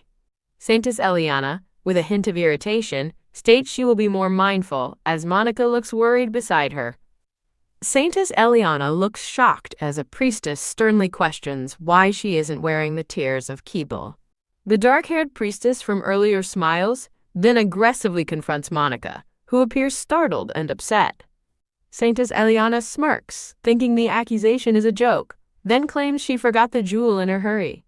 The dark-haired priestess scolds Saintess Eliana, emphasizing the jewel's importance, and orders her to retrieve it immediately. Saintess Eliana acknowledges the order and begins to walk away, but Monica, panicked, urges her to wait. The short gray-haired priestess stands with a smug, satisfied expression. Saintess Eliana and Monica walk through the hall, one serene, the other filled with worry. Monica declares she will reveal the truth about the missing jewels, but Saintess Eliana reassures her that it will be okay. Saintess Eliana smiles confidently, advising Monica that one must be confident in such situations. Saintess Eliana looks surprised, stating she couldn't find the jewel. Panic erupts among the attendants and priests, with the older white-haired man declaring the missing church treasure a serious matter. Saintess Eliana smiles slyly, stating she remembers the jewel being in her room yesterday and suspects someone within the church took it. Two dark-haired priestesses express outrage at the accusation, but another voice silences them, agreeing the saintess has a point. The older white-haired man gravely states that if thieves are among them, the entire church is in danger. The older white-haired man urgently orders a dark-haired man to summon the Holy Knights for an immediate investigation, which he swiftly agrees to. Two dark-haired men look shocked, while Monica calls out to Saintess Eliana in the background. Saintess Eliana gently holds Monica's hand, reassuring her they will find the culprit. Saintess Eliana stands in a serene, prayerful pose, surrounded by a radiant glow and flowers. Saintess Eliana greets Cardinal Lorenzo as he approaches, and he mentions Monica had told him about her. Cardinal Lorenzo looks surprised, as the older white-haired man sarcastically apologizes for involving him, but Cardinal Lorenzo cuts him off. Cardinal Lorenzo looks annoyed, as the older white-haired man slyly reassures him the culprit will be found, then warns him about unfavorable news. Monica looks distressed as Cardinal Lorenzo and the older white-haired man stand, poised to deliver significant news. Monica looks utterly shocked and distraught as a voice announces the jewel box was found in Monica's room. Cardinal Lorenzo and the older white-haired man stand together, both with serious expressions. Monica is symbolically isolated and surrounded by hostile figures, thorny branches emphasizing the accusation against her. Saintess Eliana looks on with a concerned and serious expression. Monica looks utterly shocked and horrified, clutching her necklace, emphatically denying the accusation. Monica covers her mouth in despair, as text dramatically reveals the tears of Keeble were found in her room, unequivocally naming her as the thief. Monica cries out in desperate anguish, denying the theft and asserting her loyalty as the Saintess's attendant. The gray-haired priestess smugly points out the jewel box was found in Monica's room, while the dark-haired priestess with an ornate hairstyle condescendingly accuses Monica of theft due to her poor village background, which Monica internally dismisses as absurd. The older white-haired man contemplates the accusation, suggesting a poor village girl might resort to theft, as Monica looks on in shock. Cardinal Lorenzo's eye is seen, a sly smile on his face, as he cunningly remembers who assigned Monica to the Saintess. A voice directly challenges Cardinal Lorenzo, demanding to know how he intends to take responsibility for assigning Monica. The older white-haired man realizes Cardinal Lorenzo is the true target, as a distressed Monica watches, a pawn in the political maneuver. Thorny blue roses emphasize the cruel realization that Monica is just a scapegoat to bring down Cardinal Lorenzo. The dark-haired priestess smiles knowingly as malice, like a fire, spreads, a quick tap sounding, while the older white-haired man looks stern. Malice consumes all around it. A tap sounds, as a lavishly dressed red-haired woman stands imperiously over bowing priestesses, with the narrator noting that no one knows this better than a villainess. Saintess Eliana reaches out decisively amidst fiery orange light, reflecting on how she survived this place, while Monica looks startled behind her. The older white-haired man dismissively acknowledges Saintess Eliana's desire to defend her attendant, but implies a however. Saintess Eliana smiles slyly as a voice confirms the jewelry box has indeed been found. Saintess Eliana smiles cunningly amidst red roses, challenging whether the tears of Kybali are actually inside the found jewelry box. The short, gray-haired priestess looks utterly shocked and flustered, vehemently claiming she could not be mistaken about the jewel. Saintess Eliana muses that something is strange, as a worried Monica stands beside her, facing an angry, gray-haired priestess. Saintess Eliana recognizes the jewel box hasn't been used in ages, then reacts with shock, questioning if that can't be. Saintess Eliana slyly asks Monica for confirmation, leaving Monica startled and hesitant. A tense close-up on a wide, shocked eye, framed by thorns, emphasizes the deepening crisis. Monica looks distressed, confirming that's right. Cardinal Lorenzo demands to know if that's how it is, then, while the dark-haired attendant looks worried, attempting to deny it. Gloved hands pressed together convey a moment of prayer or solemn resolve. Saintess Eliana prays with closed eyes, stating her understanding of the situation. A hand holds the missing tears of Kybali jewel as a voice questions if this pointless exchange can finally end. Saintess Eliana smiles, instructing a red-haired knight to bring the jewelry box, which he swiftly agrees to. Saintess Eliana smirks, preparing to open the jewel box and see what is inside. A golden key is inserted into the elaborate lock of the blue and gold jewel box. Saintess Eliana looks surprised, holding the now unlocked jewel box. Saintess Eliana looks down, stating this is, as three dark-haired priestesses watch her intently. An ornate red floral pattern sets a dramatic mood as Saintess Eliana stands poised for revelation. Saintess Eliana opens the ornate jewel box with a cunning smile, revealing it to be completely empty. The gray-haired priestess reacts with shock and disbelief, exclaiming that can't be, as Saintess Eliana calmly observes. The now empty jewel box is dramatically shown, accompanied by a soft awe of realization. Saintess Eliana smirks at the gray-haired priestess, declaring she had already warned her. Saintess Eliana smiles, holding up the empty jewel box for all to see. The dark-haired priestess with an ornate hairstyle looks utterly shocked, claiming there's still a chance the jewel was taken out. Saintess Eliana winks, holding the key, and points out that the box cannot be opened without her unique key. The dark-haired priestess with an ornate hairstyle stares in shock as Saintess Eliana holds the key, stating her accusation is incorrect. The older white-haired man looks distressed, demanding to know the current location of the tears of Kybali. The older white-haired man questions Saintess Eliana's unusual calm, but she insists she has no idea where the jewel is. Cardinal Lorenzo and Saintess Eliana stand together, observing the older white-haired man. Cardinal Lorenzo declares that arguing is futile and orders everyone to continue the search. The older white-haired man reluctantly agrees to resume the search. Cardinal Lorenzo gestures decisively, instructing a group of men in blue uniforms, who confirm with a unified yes. Saintess Eliana glances with concern at Monica, who appears startled and worried.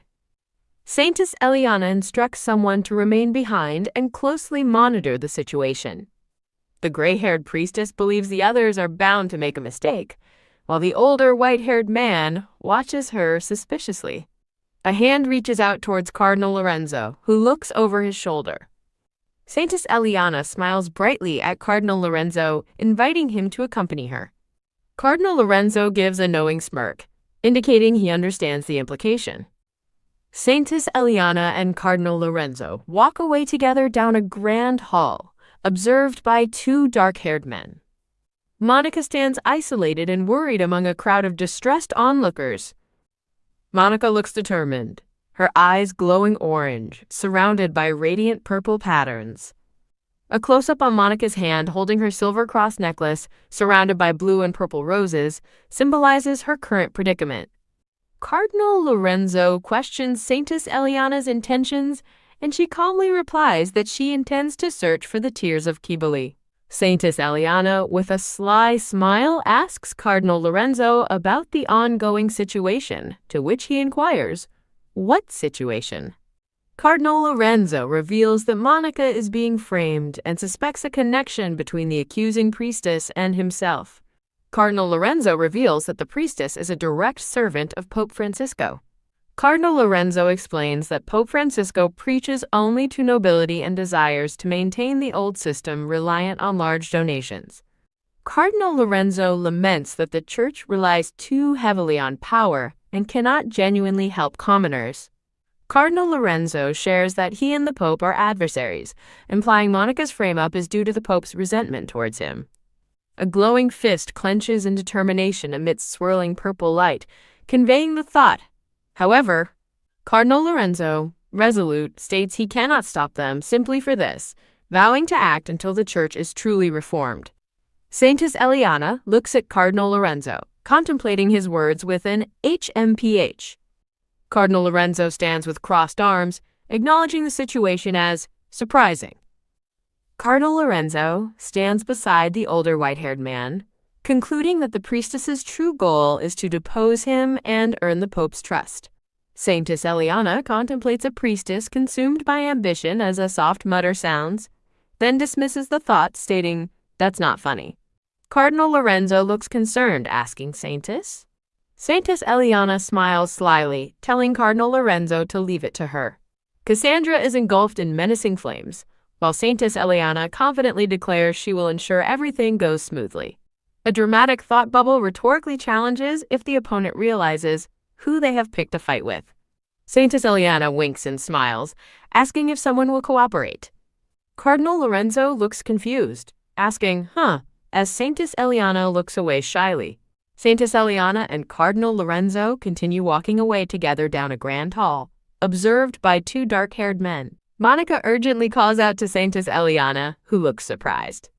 Monica smiles broadly and blushes happily, surrounded by flower patterns. Saintess Eliana observes a group of clerics, including Monica, and announces her return before adding, by the way. Saintess Eliana observes the agitated clerics and questions what is happening among them. Monica explains to Saintess Eliana that an argument occurred after she left the room. Saintess Eliana asks if there was an argument as a gray-haired man with a bandaged head points accusingly at a distressed dark-haired woman, recounting their questions. Saintess Eliana slyly acknowledges the information about the woman leaving the room, stating, "I see." A brown-haired man in a blue uniform dramatically enters, shouting, "Excuse me!" The brown-haired man announces the discovery of the tears of Kibale, shocking Saintess Eliana, Monica, and Cardinal Lorenzo. The brown-haired man urgently asks where exactly the jewel was found, learning it was in front of the priestess room, which shocks Saintess Eliana. The older white-haired man smugly criticizes the carelessness with the church's treasure, while Saintess Eliana asserts she put the jewel in the box yesterday.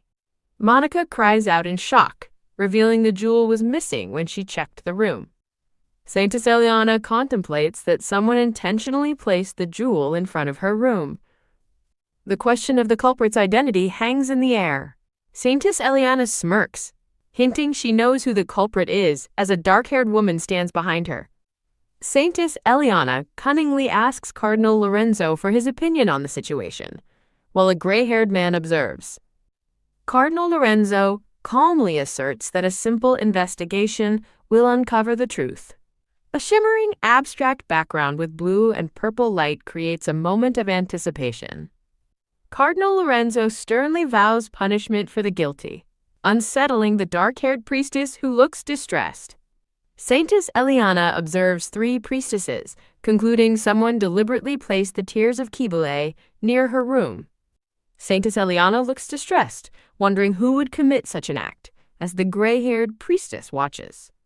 Saintess Eliana smiles cunningly, touching her lips, while the dark-haired priestess below looks surprised and ponders the culprit's identity.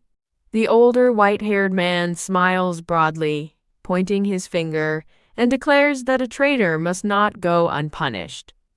Cardinal Lorenzo sternly declares they will soon uncover the truth and punish the culprit accordingly.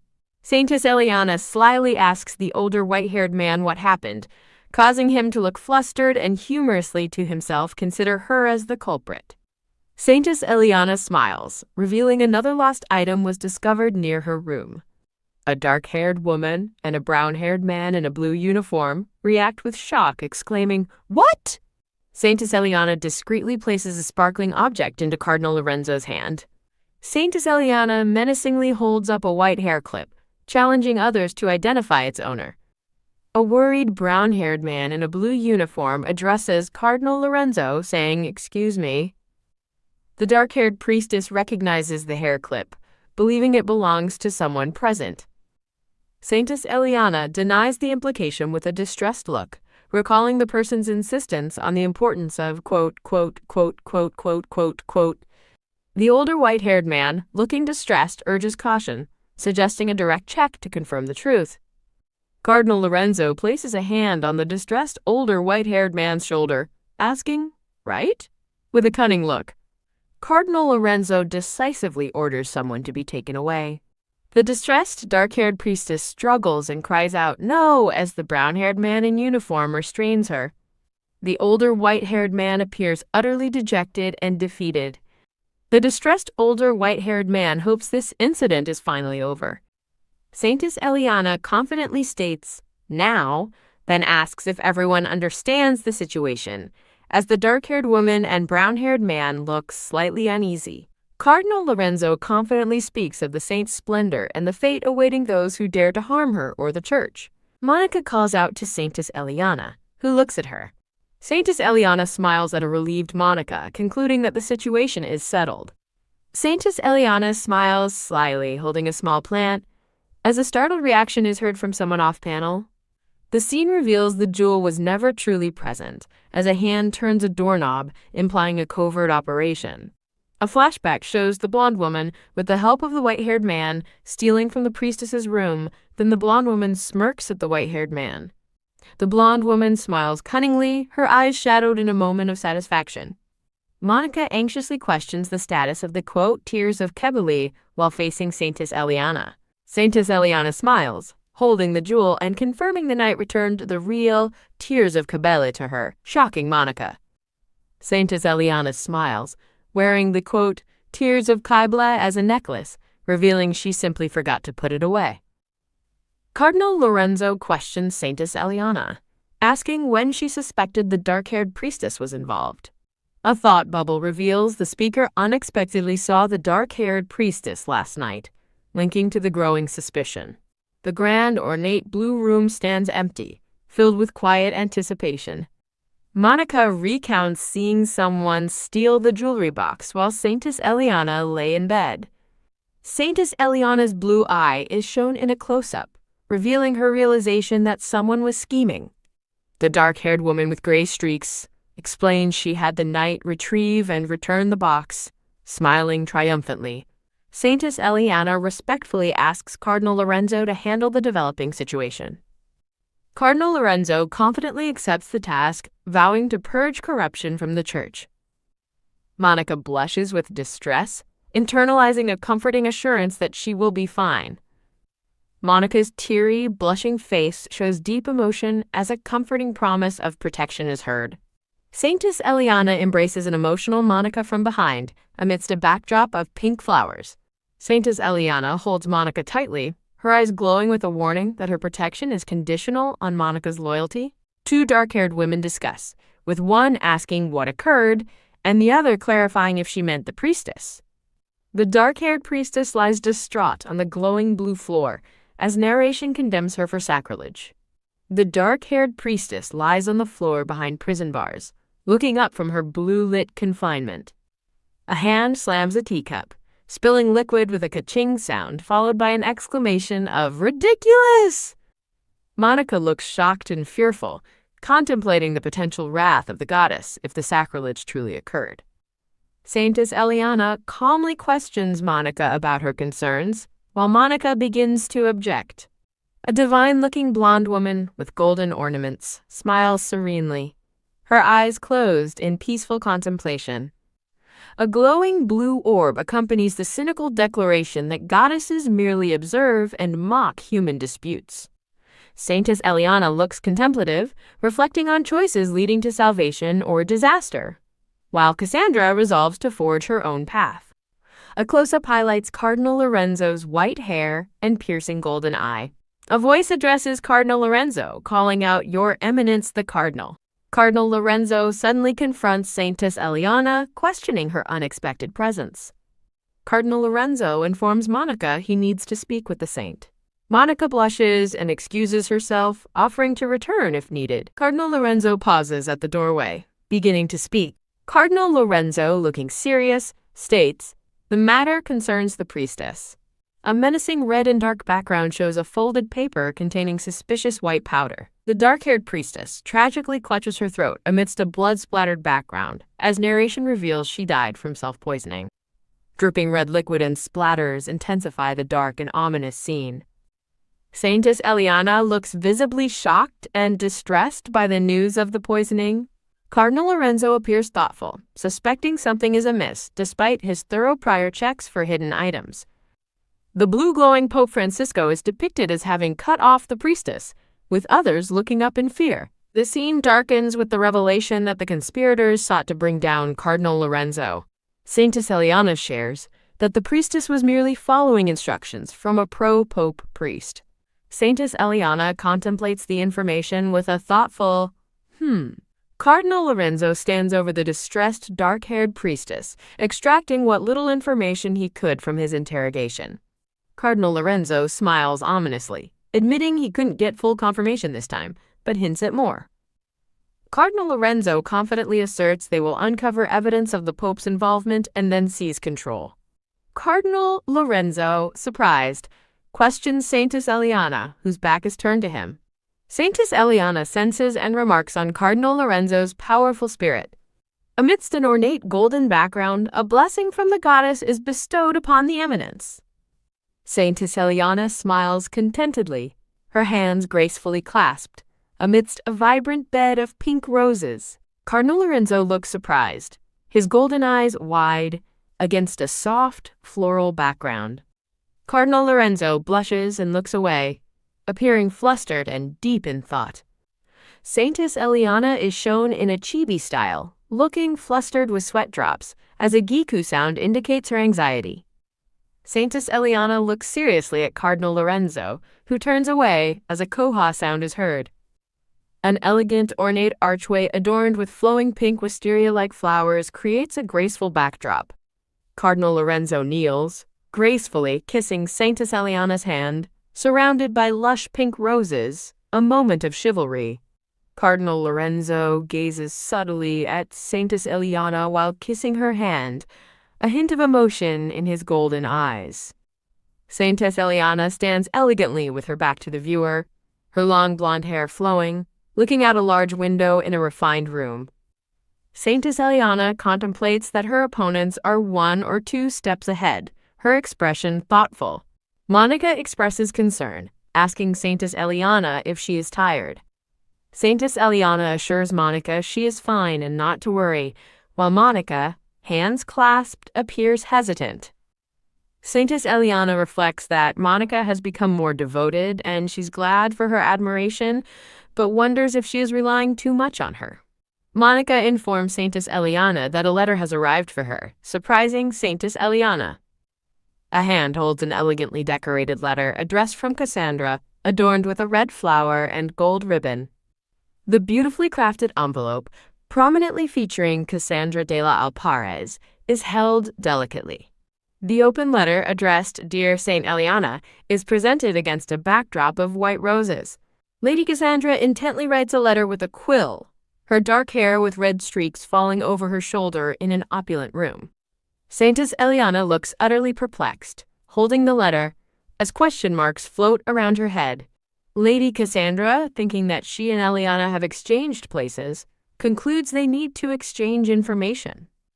A dark, unsettling scene shows a thought bubble expressing, "She said she was fine," followed by 4 shadowy maids, then a worried thought about whether everything is truly all right.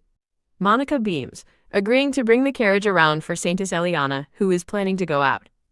Saintess Eliana looks surprised and concerned, holding the letter she has just received. A grand, opulent palace stands under a bright blue sky with an elegant horse-drawn carriage awaiting outside. Lady Cassandra, with a radiant smile, warmly greets Saintess Eliana, who thanks her for the invitation. An empty, brightly lit hallway in a grand house adorned with ornate white and gold decor. A large window frames the interior of the house, with a thought remarking that nothing much has changed within. Lady Cassandra happily greets her maid, who smiles warmly in return, relieved to see her. Lady Cassandra's maid observes that Eliana seems happier than she had anticipated. The grand exterior of a palace is shown under a bright sky, with a voice cheerfully exclaiming, "Come on in!" A hand carefully places a teacup on an ornate table, setting the scene for a discussion.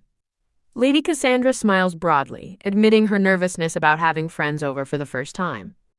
Saintess Eliana smiles back, confessing that she feels the same nervousness. Lady Cassandra sits across from Saintess Eliana at a table, confirming they are ready to proceed. Lady Cassandra suggests to Saintess Eliana that they discuss their future, sitting across a sunlit table. Saintess Eliana asks Lady Cassandra if she is hiding something, causing Lady Cassandra to blush and look surprised. Lady Cassandra flinches and appears distressed, denying that she is hiding anything. Saintess Eliana, with a hand on her chest, offers to listen if Lady Cassandra has a problem. Saintess Eliana embraces a distressed Lady Cassandra, calling her name to offer comfort. Saintess Eliana coyly teases Lady Cassandra, saying her letter reveals her as a shy lady. Saintess Eliana, pointing her finger, asks Lady Cassandra to explain what happened. Saintess Eliana, distressed and clutching Lady Cassandra, questions what Prince Leon has done, while Lady Cassandra denies anything happened. An open letter, surrounded by dark blue roses, reveals Lady Cassandra's request for Prince Leon to break off their engagement through her family. Saintess Eliana observes that Prince Leon is shifting blame to Lady Cassandra because he can't break off the engagement himself. Prince Leon smirks menacingly, his red eyes glowing, as he wonders how far he can push his schemes amidst dark purple roses. Lady Cassandra confronts Saintess Eliana, asking if she wants to be with Prince Leon. Lady Cassandra thinks back to a moment with Prince Leon, recalling how annoying it was when people tried to court her, even as a saint. Lady Cassandra firmly states that despite Prince Leon's wonderful fiancé, she would never allow such a person to court her, as a ka-ching sound is heard. Lady Cassandra chuckles knowingly, and Saintess Eliana looks surprised, then questions, "Lady Cassandra?" Saintess Eliana looks worriedly at Lady Cassandra, who smiles coyly in response. Saintess Eliana winks playfully, stating that no one would want such a rude person. Lady Cassandra, looking worried, calls out, "Prue, please, wait," in front of a grand building entrance. Saintess Eliana and Lady Cassandra stand together, looking at the back of a blonde-haired man, Prince Leon. Saintess Eliana looks flustered, thinking, "Your Highness," amidst a frosty, cold background. Prince Leon grins menacingly, his red eyes glowing with dark magic, surrounded by vibrant purple and blue roses. Saintess Eliana and Lady Cassandra look surprised as Prince Leon states, "There you are." Prince Leon, with glowing red eyes, smirks while Saintess Eliana thinks, "Your Highness," amidst glowing blue roses. Saintess Eliana questions if Prince Leon wanted to meet Lady Cassandra, who appears distressed beside her. Prince Leon declares Saintess Eliana is the only woman he wants to see, extending his hand with a charming smile. Prince Leon smiles cunningly, revealing he sent someone to find Saintess Eliana's carriage after the church refused to disclose her location. Saintess Eliana glares, thinking Prince Leon is disgusting and out of his mind for pursuing her this way. Saintess Eliana informs Prince Leon that she is having tea with her dear friend Lady Cassandra. Saintess Eliana sternly asserts that she does not remember inviting Prince Leon. Saintess Eliana asks Lady Cassandra for confirmation, and Lady Cassandra happily agrees. Prince Leon winks, questioning why he needs permission to see Saintess Eliana, adding, "Besides, Prince Leon dramatically claims Lady Cassandra is the most evil woman and asserts he would never allow her near Saintess Eliana. Prince Leon looks surprised and flustered by the woman in front of him. Saintess Eliana firmly tells Prince Leon not to insult her friend, Lady Cassandra, who looks distressed behind her. Prince Leon, looking flustered, tries to justify his words by claiming he is speaking for Saintess Eliana. Prince Leon thinks Lady Cassandra has the audacity to treat him with disdain, amidst thorny red roses. Lady Cassandra thinks back to Prince Leon, recalling how he perceived her as taking advantage of her position, looking down on him as if he were an imbecile. Prince Leon denounces Lady Cassandra as evil for not kneeling for forgiveness, while Saintess Eliana quietly wonders why she should kneel to him. Prince Leon, with a menacing glare, asserts that Lady Cassandra is just an object, and that Saintess Eliana wants to break the engagement because she cannot forgive him for giving in. Saintess Eliana, angered, tells Prince Leon that's enough, as Lady Cassandra looks worried behind her. Saintess Eliana decisively commands enough, looking firmly at Prince Leon. Lady Cassandra looks angry and blushes, declaring she is not the kind of woman Prince Leon should dare to make fun of. Prince Leon, with a confident smirk, implies he correctly assessed the situation, recalling his belief that Cassandra is inherently like this. The blonde-haired man Prince Leon stands with Lady Cassandra as a voice, seemingly from Saintess Eliana, states, "Yeah, that's really disrespectful." Prince Leon smirks, asking if they agree that this evil wretch Lady Cassandra is unfit to be his fiancée. Prince Leon reaches out his hand towards Saintess Eliana, asserting that only Saintess Eliana. Saintess Eliana, with a subtle smirk, thinks how unsuitable, judging Prince Leon as truly no match for Lady Cassandra. Prince Leon looks shocked and distressed, exclaiming, "What?" Saintess Eliana sternly tells Prince Leon he's been insulting her dearest friend for too long and is just trying to tear her apart. Saintess Eliana, with a gentle smile, questions Prince Leon's authority to make such statements. Saintess Eliana, with a knowing smirk, asks if Prince Leon thinks he is in a higher position than the king. Prince Leon looks utterly shocked and enraged, exclaiming, "What?" Saintess Eliana closes her eyes with a calm smile, declaring she will appeal directly to His Majesty the King if Prince Leon disturbs her any longer. Prince Leon grimaces in frustration, letting out an "Ugh!" Prince Leon dismisses Saintess Eliana and Lady Cassandra, claiming, "Saintess Eliana is mine." Prince Leon walks away, thinking, "What the hell?" and expressing disbelief that he has to leave for the sake of the kingdom, while Saintess Eliana looks on thoughtfully. Lady Cassandra calls out Eliana, looking concerned. Saintess Eliana smiles contentedly, her hands gracefully clasped amidst a vibrant bed of pink roses. Saintess Eliana expresses happiness that Lady Cassandra protected her, while a chibi Lady Cassandra looks flustered. Saintess Eliana contemplates that they should take measures against Prince Leon as soon as possible, but is unsure how to break off the engagement. Lady Cassandra asks Saintess Eliana what she wants to do, stating she won't forgive anyone for insulting her friend. Saintess Eliana smiles nervously, while a chibi Lady Cassandra looks fiercely determined. Lady Cassandra, looking determined, states they will have to think of something, acknowledging Prince Leon is a prince. Saintess Eliana smirks, contemplating that if they proceed, they will really make Prince Leon pay for his actions. Saintess Eliana and Lady Cassandra both acknowledge the uncertainty of their future together. Lady Cassandra blushes and looks distressed, simply saying, "That's." Cassandra, with red streaks in her hair, questions a surprised Saintess Eliana if she dislikes the current situation. Saintess Eliana expresses mild disagreement, then questions if she is disliked because she is a villainess. Cassandra, blushing and with wide red eyes, vehemently denies that Saintess Eliana is a villainess. Two smiling brown-haired maids present trays laden with teapots and cups, surrounded by cheerful yellow flowers. Saintess Eliana questions with surprise if they are truly alike, and Cassandra happily confirms it. Saintess Eliana looks wide-eyed and slightly confused, with a blush on her cheeks. Called by name, Cassandra blushes and waves her hands in distress, vehemently denying any issue. Chibi versions of Cassandra and Saintess Eliana reveal Cassandra's distress and Eliana's quiet agreement. Cassandra makes a cute, pouty expression, sighing softly. Saintess Eliana tenderly checks on Cassandra, who softly confirms she is all right. Saintess Eliana cunningly smiles, noting Cassandra's unexpected stubbornness. Cassandra looks shocked and distressed, blaming herself for the situation. Saintess Eliana questions if she is the cause, while Cassandra hesitates, looking away. Saintess Eliana winks mischievously, stating they must ensure Prince Leon suffers. In chibi form, Cassandra excitedly agrees, while Saintess Eliana watches with a faint smile. An unseen person sips tea, pondering what their next move will be. Saintess Eliana smiles, holding a hairpin, and reminds someone about the king's approaching birthday.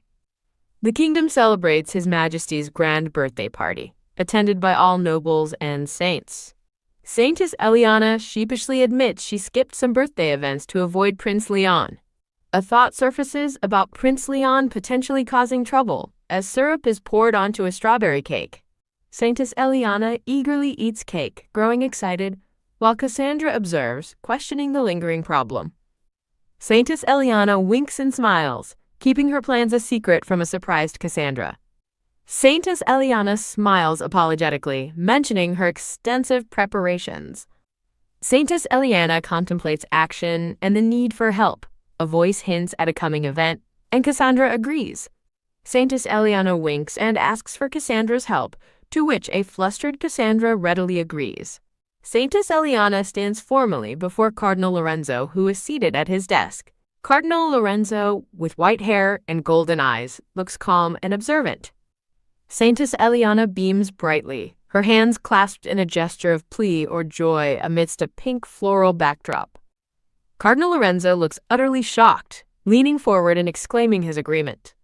Cardinal Lorenzo questions Saintess Eliana's motives, who explains her saintly duties, but with a hidden implication. Saintess Eliana gives a chillingly ominous smile, seeing the upcoming birthday celebration as a perfect opportunity. Saintess Eliana closes her eyes in annoyance, bothered by Prince Leon's advances. Saintess Eliana, distressed, recalls the unforgivable act of Prince Leon hurting Lady Cassandra. Saintess Eliana observes Cardinal Lorenzo from across the room. Saintess Eliana thinks with an ellipsis, revealing the saint herself asked her to be her friend. Cardinal Lorenzo closes his eyes and places a hand over his chest, deep in contemplation. A thought bubble reveals a desire to personally evaluate what kind of person she is. Cardinal Lorenzo looks shocked, while Saintess Eliana, thinking weird, wonders if Cardinal Lorenzo sees her as merely a toy. Cassandra blushes and smiles, adorned with jewelry and flowers, contemplating her role as a villainess. Saintess Eliana observes a surprised and blushing Cardinal Lorenzo as he thanks her. Cardinal Lorenzo cautiously asks Saintess Eliana if she plans to banish Prince Leon, to which she readily confirms. Saintess Eliana smiles and winks, confidently making a peace sign. Cardinal Lorenzo looks wide-eyed and utterly surprised, surrounded by unspoken questions. Saintess Eliana smiles happily and blushes, her plan seemingly unfolding. Cardinal Lorenzo blushes and looks surprised, uttering a confused, "Huh?"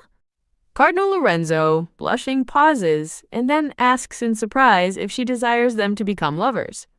Saintess Eliana smiles mischievously, confirming her request but clarifying they will only pretend to be lovers.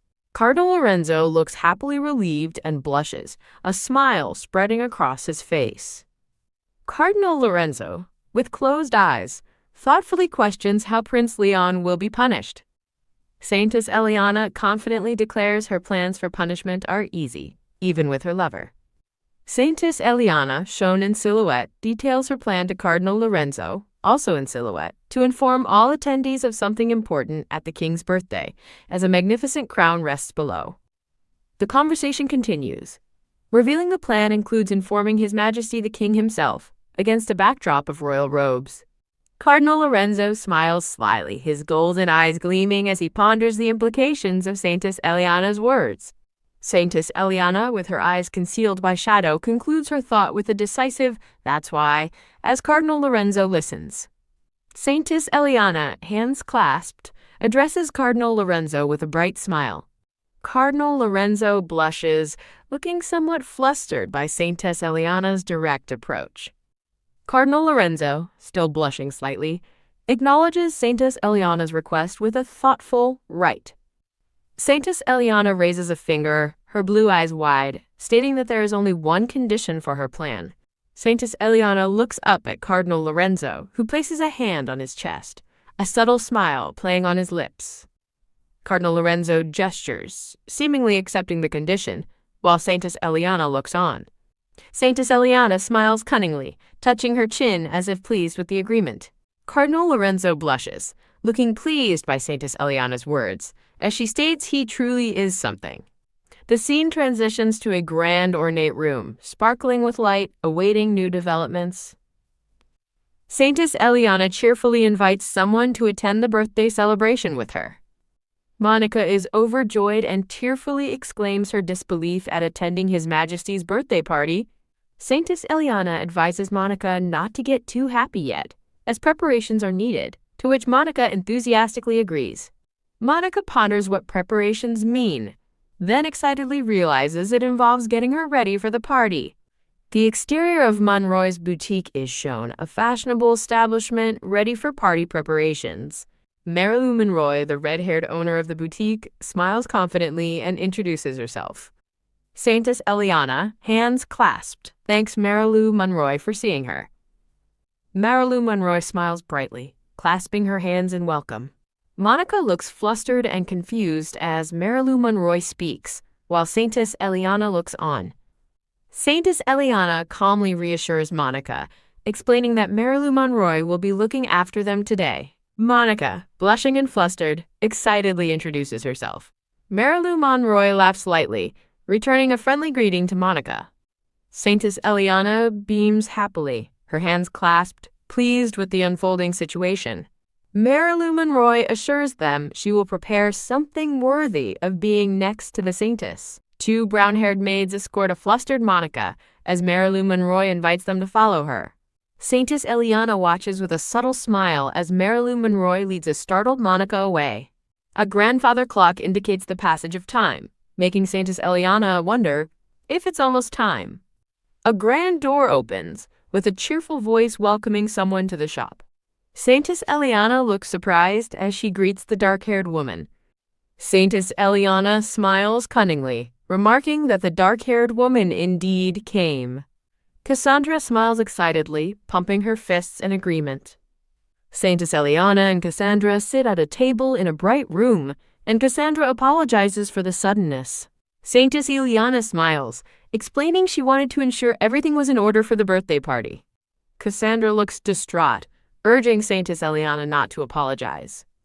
Cassandra expresses concern, stating that His Eminence the Cardinal is a difficult man. Saintess Eliana sips tea, calmly agreeing with Cassandra's observation.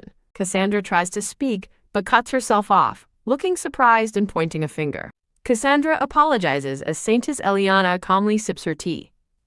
Cassandra, looking worried, expresses her hesitation to disagree with Saintess Eliana's plan. Saintess Eliana listens patiently as Cassandra reiterates her concern about Cardinal Lorenzo being a difficult man. Saintess Eliana reassures Cassandra with a gentle smile, telling her not to worry. Saintess Eliana thanks Cassandra for worrying about her. Saintess Eliana playfully touches Cassandra's hair, smiling widely. A chibi Saintess Eliana gently cups the blushing chibi Cassandra's face, comforting her. Saintess Eliana and Cassandra stand together as a voice welcomes them to the shop. Several brown-haired shop attendants bow deeply in greeting, welcoming them to the boutique. A golden-haired queen, adorned with a crown and fan, smiles radiantly as she bids them farewell. The first queen, Isabel Castillo, mother of Prince Leon, is formally introduced. A flashback shows Isabel Castillo became queen after the accidental death of the previous queen, with rumors implying her possible involvement. Queen Isabel, fanning herself, speaks an incomplete greeting, her eyes shining with cunning. Saintess Eliana and Cassandra respectfully greet Queen Isabel, expressing their honor in meeting her. Saintess Eliana looks surprised, mentioning her unexpected presence at the boutique. Your Highness. Queen Isabel explains that being in the palace is stuffy, so she sometimes needs a break from it all. Queen Isabel then turns her attention to a flustered Cassandra. Queen Isabel covers her mouth with her fan, apologizing to Cassandra about her son. Queen Isabel, looking between Saintess Eliana and Cassandra, acknowledges that her son also caused trouble for them both. Queen Isabel blushes and promises to speak to her son, Prince Leon, about his behavior next time. Saintess Eliana muses that Queen Isabel seems to be considering an alliance with her. Queen Isabel stands thoughtfully in a grand dress, pondering whether the Alpares family or the church would be more advantageous for her. Saintess Eliana, looking contemplative, realizes that Queen Isabel's visit today is no coincidence. Saintess Eliana smiles menacingly, finding the situation convenient and affirming her thought. Saintess Eliana explains to Queen Isabel that both she and Lady Cassandra have endured significant trouble. Queen Isabel looks shocked, gasping, "Oh no," as she lowers her fan. Queen Isabel, with a distressed expression, questions if Prince Leon has been doing that to both of them. Saintess Eliana reveals that Prince Leon has been constantly courting her, a saint, despite his engagement to Lady Cassandra. Saintess Eliana adds that Prince Leon further humiliates Lady Cassandra at every opportunity. A dark-haired woman, surrounded by thorns, represents the shredding of Cassandra's dignity. Saintess Eliana, with closed eyes, respectfully implores Queen Isabel to rebuke Prince Leon. Queen Isabel, with a serious expression, considers the upcoming birthday celebration as the opportune moment. Queen Isabel, with a determined expression, acknowledges Saintess Eliana's request, uttering "understood." Saintess Eliana beams happily, thanking Queen Isabel very much. Queen Isabel assures Saintess Eliana that they can now enjoy the birthday without worrying. Saintess Eliana and Cassandra both blush and excitedly agree with Queen Isabel. Queen Isabel, turning her back, says her goodbyes, indicating her departure. Saintess Eliana, looking inquisitive, asks if Queen Isabel is already leaving. Queen Isabel, showing her elegant shoes, reiterates that she just came to relax. Queen Isabel departs, stating that they have given her a nice break. Cassandra reassures Saintess Eliana, saying Queen Isabel wasn't going to do anything, but expresses lingering doubt. Saintess Eliana thoughtfully reflects on the enormous pressure of being the first queen. Cassandra smiles, stating that Queen Isabel is more open-minded than she expected. Saintess Eliana, with a cunning smile, muses about Queen Isabel's quick departure, and that the queen wants them, after all. Saintess Eliana recalls Prince Leon's past actions of mistreating both her and Cassandra. Saintess Eliana ponders Queen Isabel's true purpose in contacting them. Cassandra, looking surprised and worried, calls out to Saintess Eliana. Saintess Eliana smiles confidently, reassuring Cassandra that she will take care of whatever happens. The grand palace gleams under a starry sky, with a carriage approaching, signaling the day of the celebration. A hand reaches out to Saintess Eliana, who looks surprised. Cardinal Lorenzo smiles as he offers his hand to Saintess Eliana. Saintess Eliana takes Cardinal Lorenzo's hand, thanking him very much. Saintess Eliana and Cardinal Lorenzo stand together, looking like a couple. Two dark-haired women remark that Saintess Eliana and Cardinal Lorenzo indeed look like a couple, while Saintess Eliana contentedly thinks the word is spreading well. Cardinal Lorenzo blushes slightly, playing along nicely, as Saintess Eliana spots Prince Leon in the distance. Prince Leon looks distressed, his eyes wide. Saintess Eliana observes Prince Leon from behind, concluding he has been scolded by Queen Isabel. Saintess Eliana smiles ominously, wondering how long Prince Leon's changed behavior will last.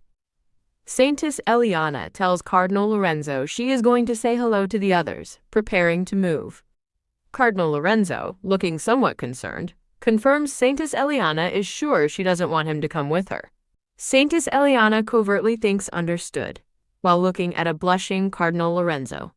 Chibi Saintess Eliana mischievously thinks, yes, of course, while secretly admitting she is lying, as a chibi Cardinal Lorenzo looks surprised. Cardinal Lorenzo bids Saintess Eliana goodbye and walks away while she smiles, seemingly pleased with their interaction. Saintess Eliana winks playfully and smiles, signaling her mischievous intentions. Cardinal Lorenzo appears contemplative amidst a patterned blue background. Cardinal Lorenzo blushes and smiles gently, placing a hand on his chest, surrounded by blooming flowers. Saintess Eliana stands elegantly in a grand hall, observing the other nobles and secretly hoping they take her bait. A friendly brown-haired man, smiling, approaches Saintess Eliana and asks to join her. Saintess Eliana's blue eye observes as she thinks it strange how nobles, previously hostile, are now approaching her, noting their past insults and scathing looks. Saintess Eliana, eyes closed, apologizes while thinking the nobles are simple and unprincipled, making them perfect bait.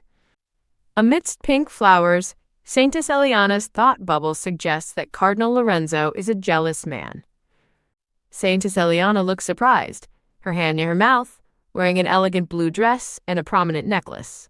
Cardinal Lorenzo stands confidently with crossed arms against a purple energy background as a speech bubble questions his eminence.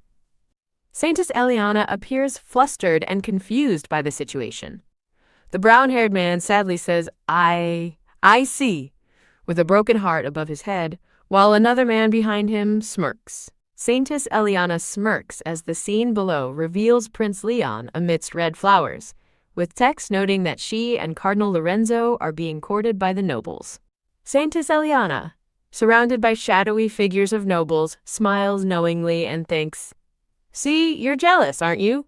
Prince Leon looks distraught and on the verge of tears. Prince Leon clenches his fist, angered and distressed, as a text box notes his relationship with Cardinal Lorenzo. A blonde-haired woman elegantly plays a golden harp, accompanied by two brown-haired men playing violins. A green-cloaked man earnestly asks Saintess Eliana to sing with him, while other nobles look on with varied expressions. Two eager men interrupt, insisting Saintess Eliana sing with them instead, as the green-cloaked man behind them remains flustered.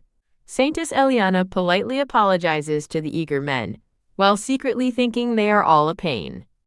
The taller blonde man places a comforting hand on a distressed Prince Leon's shoulder. Surrounded by glowing red flowers, Prince Leon charmingly extends his hand, inviting Saintess Eliana to dance.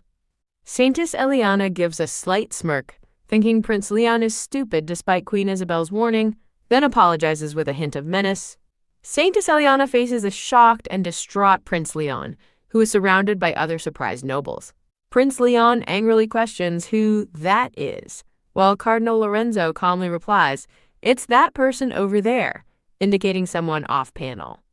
Saintess Eliana smiles cunningly in profile, adorned with a delicate white flower earring. A blushing Saintess Eliana smiles widely and says, "You know him too." Saintess Eliana proudly announces that Cardinal Lorenzo, standing beside her, is her guest for the night. Prince Leon displays a wide, angry, almost maniacal grin, his eyes glowing with fury. Prince Leon angrily confronts Cardinal Lorenzo and Saintess Eliana, shouting, "Cardinal Lorenzo, you're a priest!" Prince Leon aggressively points and shouts, questioning how Cardinal Lorenzo dares to consort with Saintess Eliana. Cardinal Lorenzo smugly explains that the church does not restrict romantic relationships, but then points out Prince Leon's specific actions. Cardinal Lorenzo firmly admonishes Prince Leon for flirting with a saint while engaged, recommending he refrain from such chaos-inducing behavior as he holds a pendant. Prince Leon shouts angrily, trying to interrupt Cardinal Lorenzo, his face full of outrage. Prince Leon desperately calls out to Saintess Eliana, reaching for her, then kneels and clutches her dress, filled with despair that she only protects others. Saintess Eliana and Cardinal Lorenzo attend the king's birthday celebration, where Saintess Eliana observes Prince Leon and thinks it's inappropriate to invite someone so unworthy to such a place. Prince Leon's hand clutches Saintess Eliana's dress, as she looks down at him with a smirk and asks him if he isn't the unworthy one.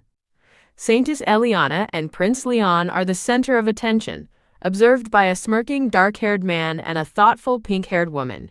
A voice questions the commotion, asking, "What's all the fuss?" Saintess Eliana looks towards Queen Isabel, who stands confidently on a grand staircase flanked by two dark-haired maids. Queen Isabel is seen in a close-up, holding a golden fan with a stern expression and glowing red eyes. Queen Isabel, looking stern, questions Prince Leon about escorting Lady Cassandra. Queen Isabel sternly confronts a shocked Prince Leon, demanding to know why Lady Cassandra is nowhere to be found. Prince Leon looks distraught and flustered, exclaiming his frustration over the evil bitch. Saintess Eliana stands between Prince Leon and a blonde-haired woman, who thinks she hadn't expected much from Queen Isabel. Queen Isabel stands with Prince Leon and Saintess Eliana, identified as, quote, Her Royal Highness Queen Isabel. Saintess Eliana looks worried, thinking that Prince Leon has not been heeding any admonitions. Prince Leon looks utterly shocked and distressed, exclaiming WH, then later shouting, What are you talking about, to an unseen person. Queen Isabel, looking disappointed, observes that Prince Leon made a disgraceful display today. Saintess Eliana, blushing slightly, expresses genuine sorrow for Lady Cassandra's situation. Saintess Eliana contemplates that the engagement between Prince Leon and Lady Cassandra seems mutually unfortunate. Queen Isabel sternly reminds them of the engagement's importance, but then a blonde-haired woman declares neither party wants to be together, asserting the situation is intolerable for both.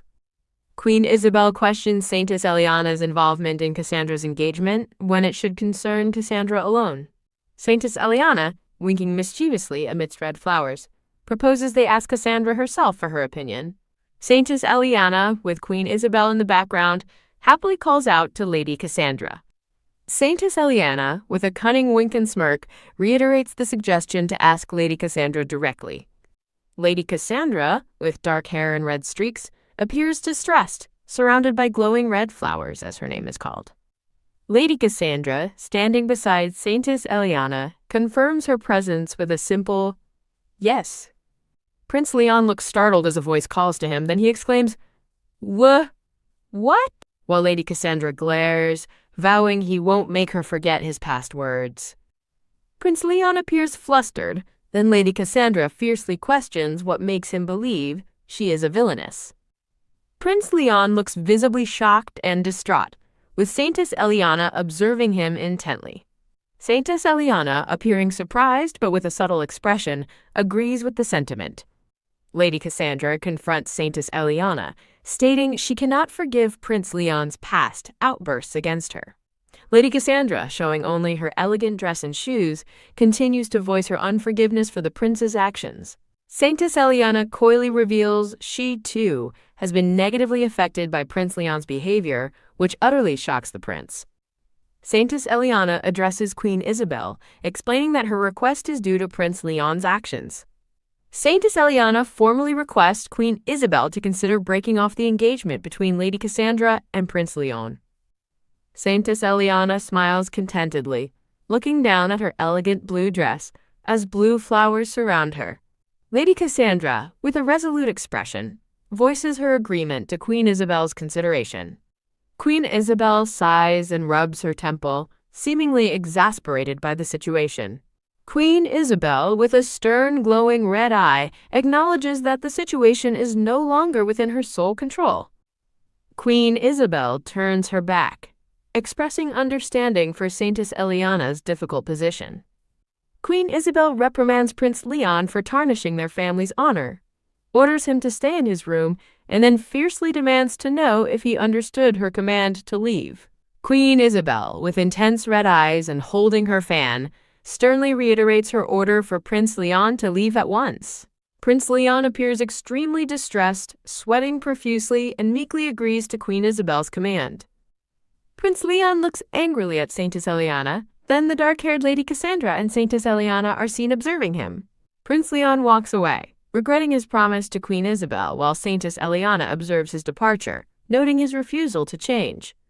Saintess Eliana tells Queen Isabel that the relationship between Prince Leon and Lady Cassandra is clearly detrimental to both. Queen Isabel, with closed eyes, asks Lady Cassandra if she shares Saintess Eliana's sentiments. Lady Cassandra, with dark hair and red streaks, looks surprised and slightly distressed, with parted lips. Lady Cassandra and Saintess Eliana both show wide-eyed surprise, indicating a shared realization. Lady Cassandra and Saintess Eliana bow to Queen Isabel, expressing their gratitude. Saintess Eliana's blue eye narrows, revealing a thoughtful and somewhat calculating expression. Saintess Eliana questions why Queen Isabel is so fixated on the engagement between Prince Leon and Lady Cassandra. Queen Isabel, amidst thorny blue roses, confidently asserts that Saintess Eliana already knows the reason. Queen Isabel, with a subtle smirk, plainly states that Prince Leon completely lacks the qualities of a prince. Saintess Eliana looks genuinely surprised and a little shocked by Queen Isabel's blunt assessment.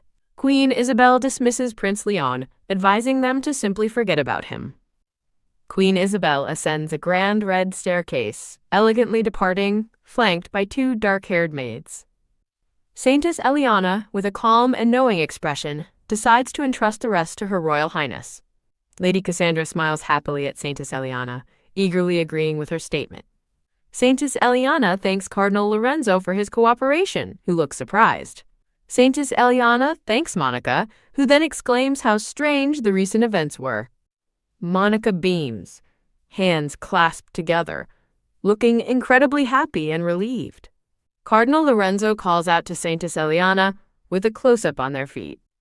Cardinal Lorenzo, with a gentle smile, informs Saintess Eliana that he is her partner until the celebration concludes, requesting her to please follow. Cardinal Lorenzo extends his hand with a charming smile, inviting Saintess Eliana amidst a backdrop of blooming pink flowers. Saintess Eliana subtly smirks, revealing she was the one who orchestrated the recent request. Saintess Eliana delicately holds a small golden key, with the sparkling jewel pendant visible on her chest. Saintess Eliana and Cardinal Lorenzo stand hand in hand in a dazzling hall, as two brown-haired maids observe them from the foreground. The dark-haired woman with red eyes and the brown-haired woman with orange eyes both blush and look surprised, excited by the scene before them. The scene shifts to grand, ornate double doors, bathed in a soft blue light, suggesting an important entrance or exit. A voice exclaims, "Shit!" as the camera pans across a table edge, then dark shadows, before revealing Prince Leon standing flustered in a lavish room. Prince Leon questions why his mother keeps interrupting him, then a thought bubble reveals his resolve to claim Saintess Eliana to gain acknowledgement with an image of her amidst roses. Prince Leon, seen from behind, grudgingly says, "Well, fine," as he looks towards a glowing light. Prince Leon looks distressed while stating he won't hesitate if that's what Eliana and Cassandra want, but then he thinks maniacally about forcing her to be his.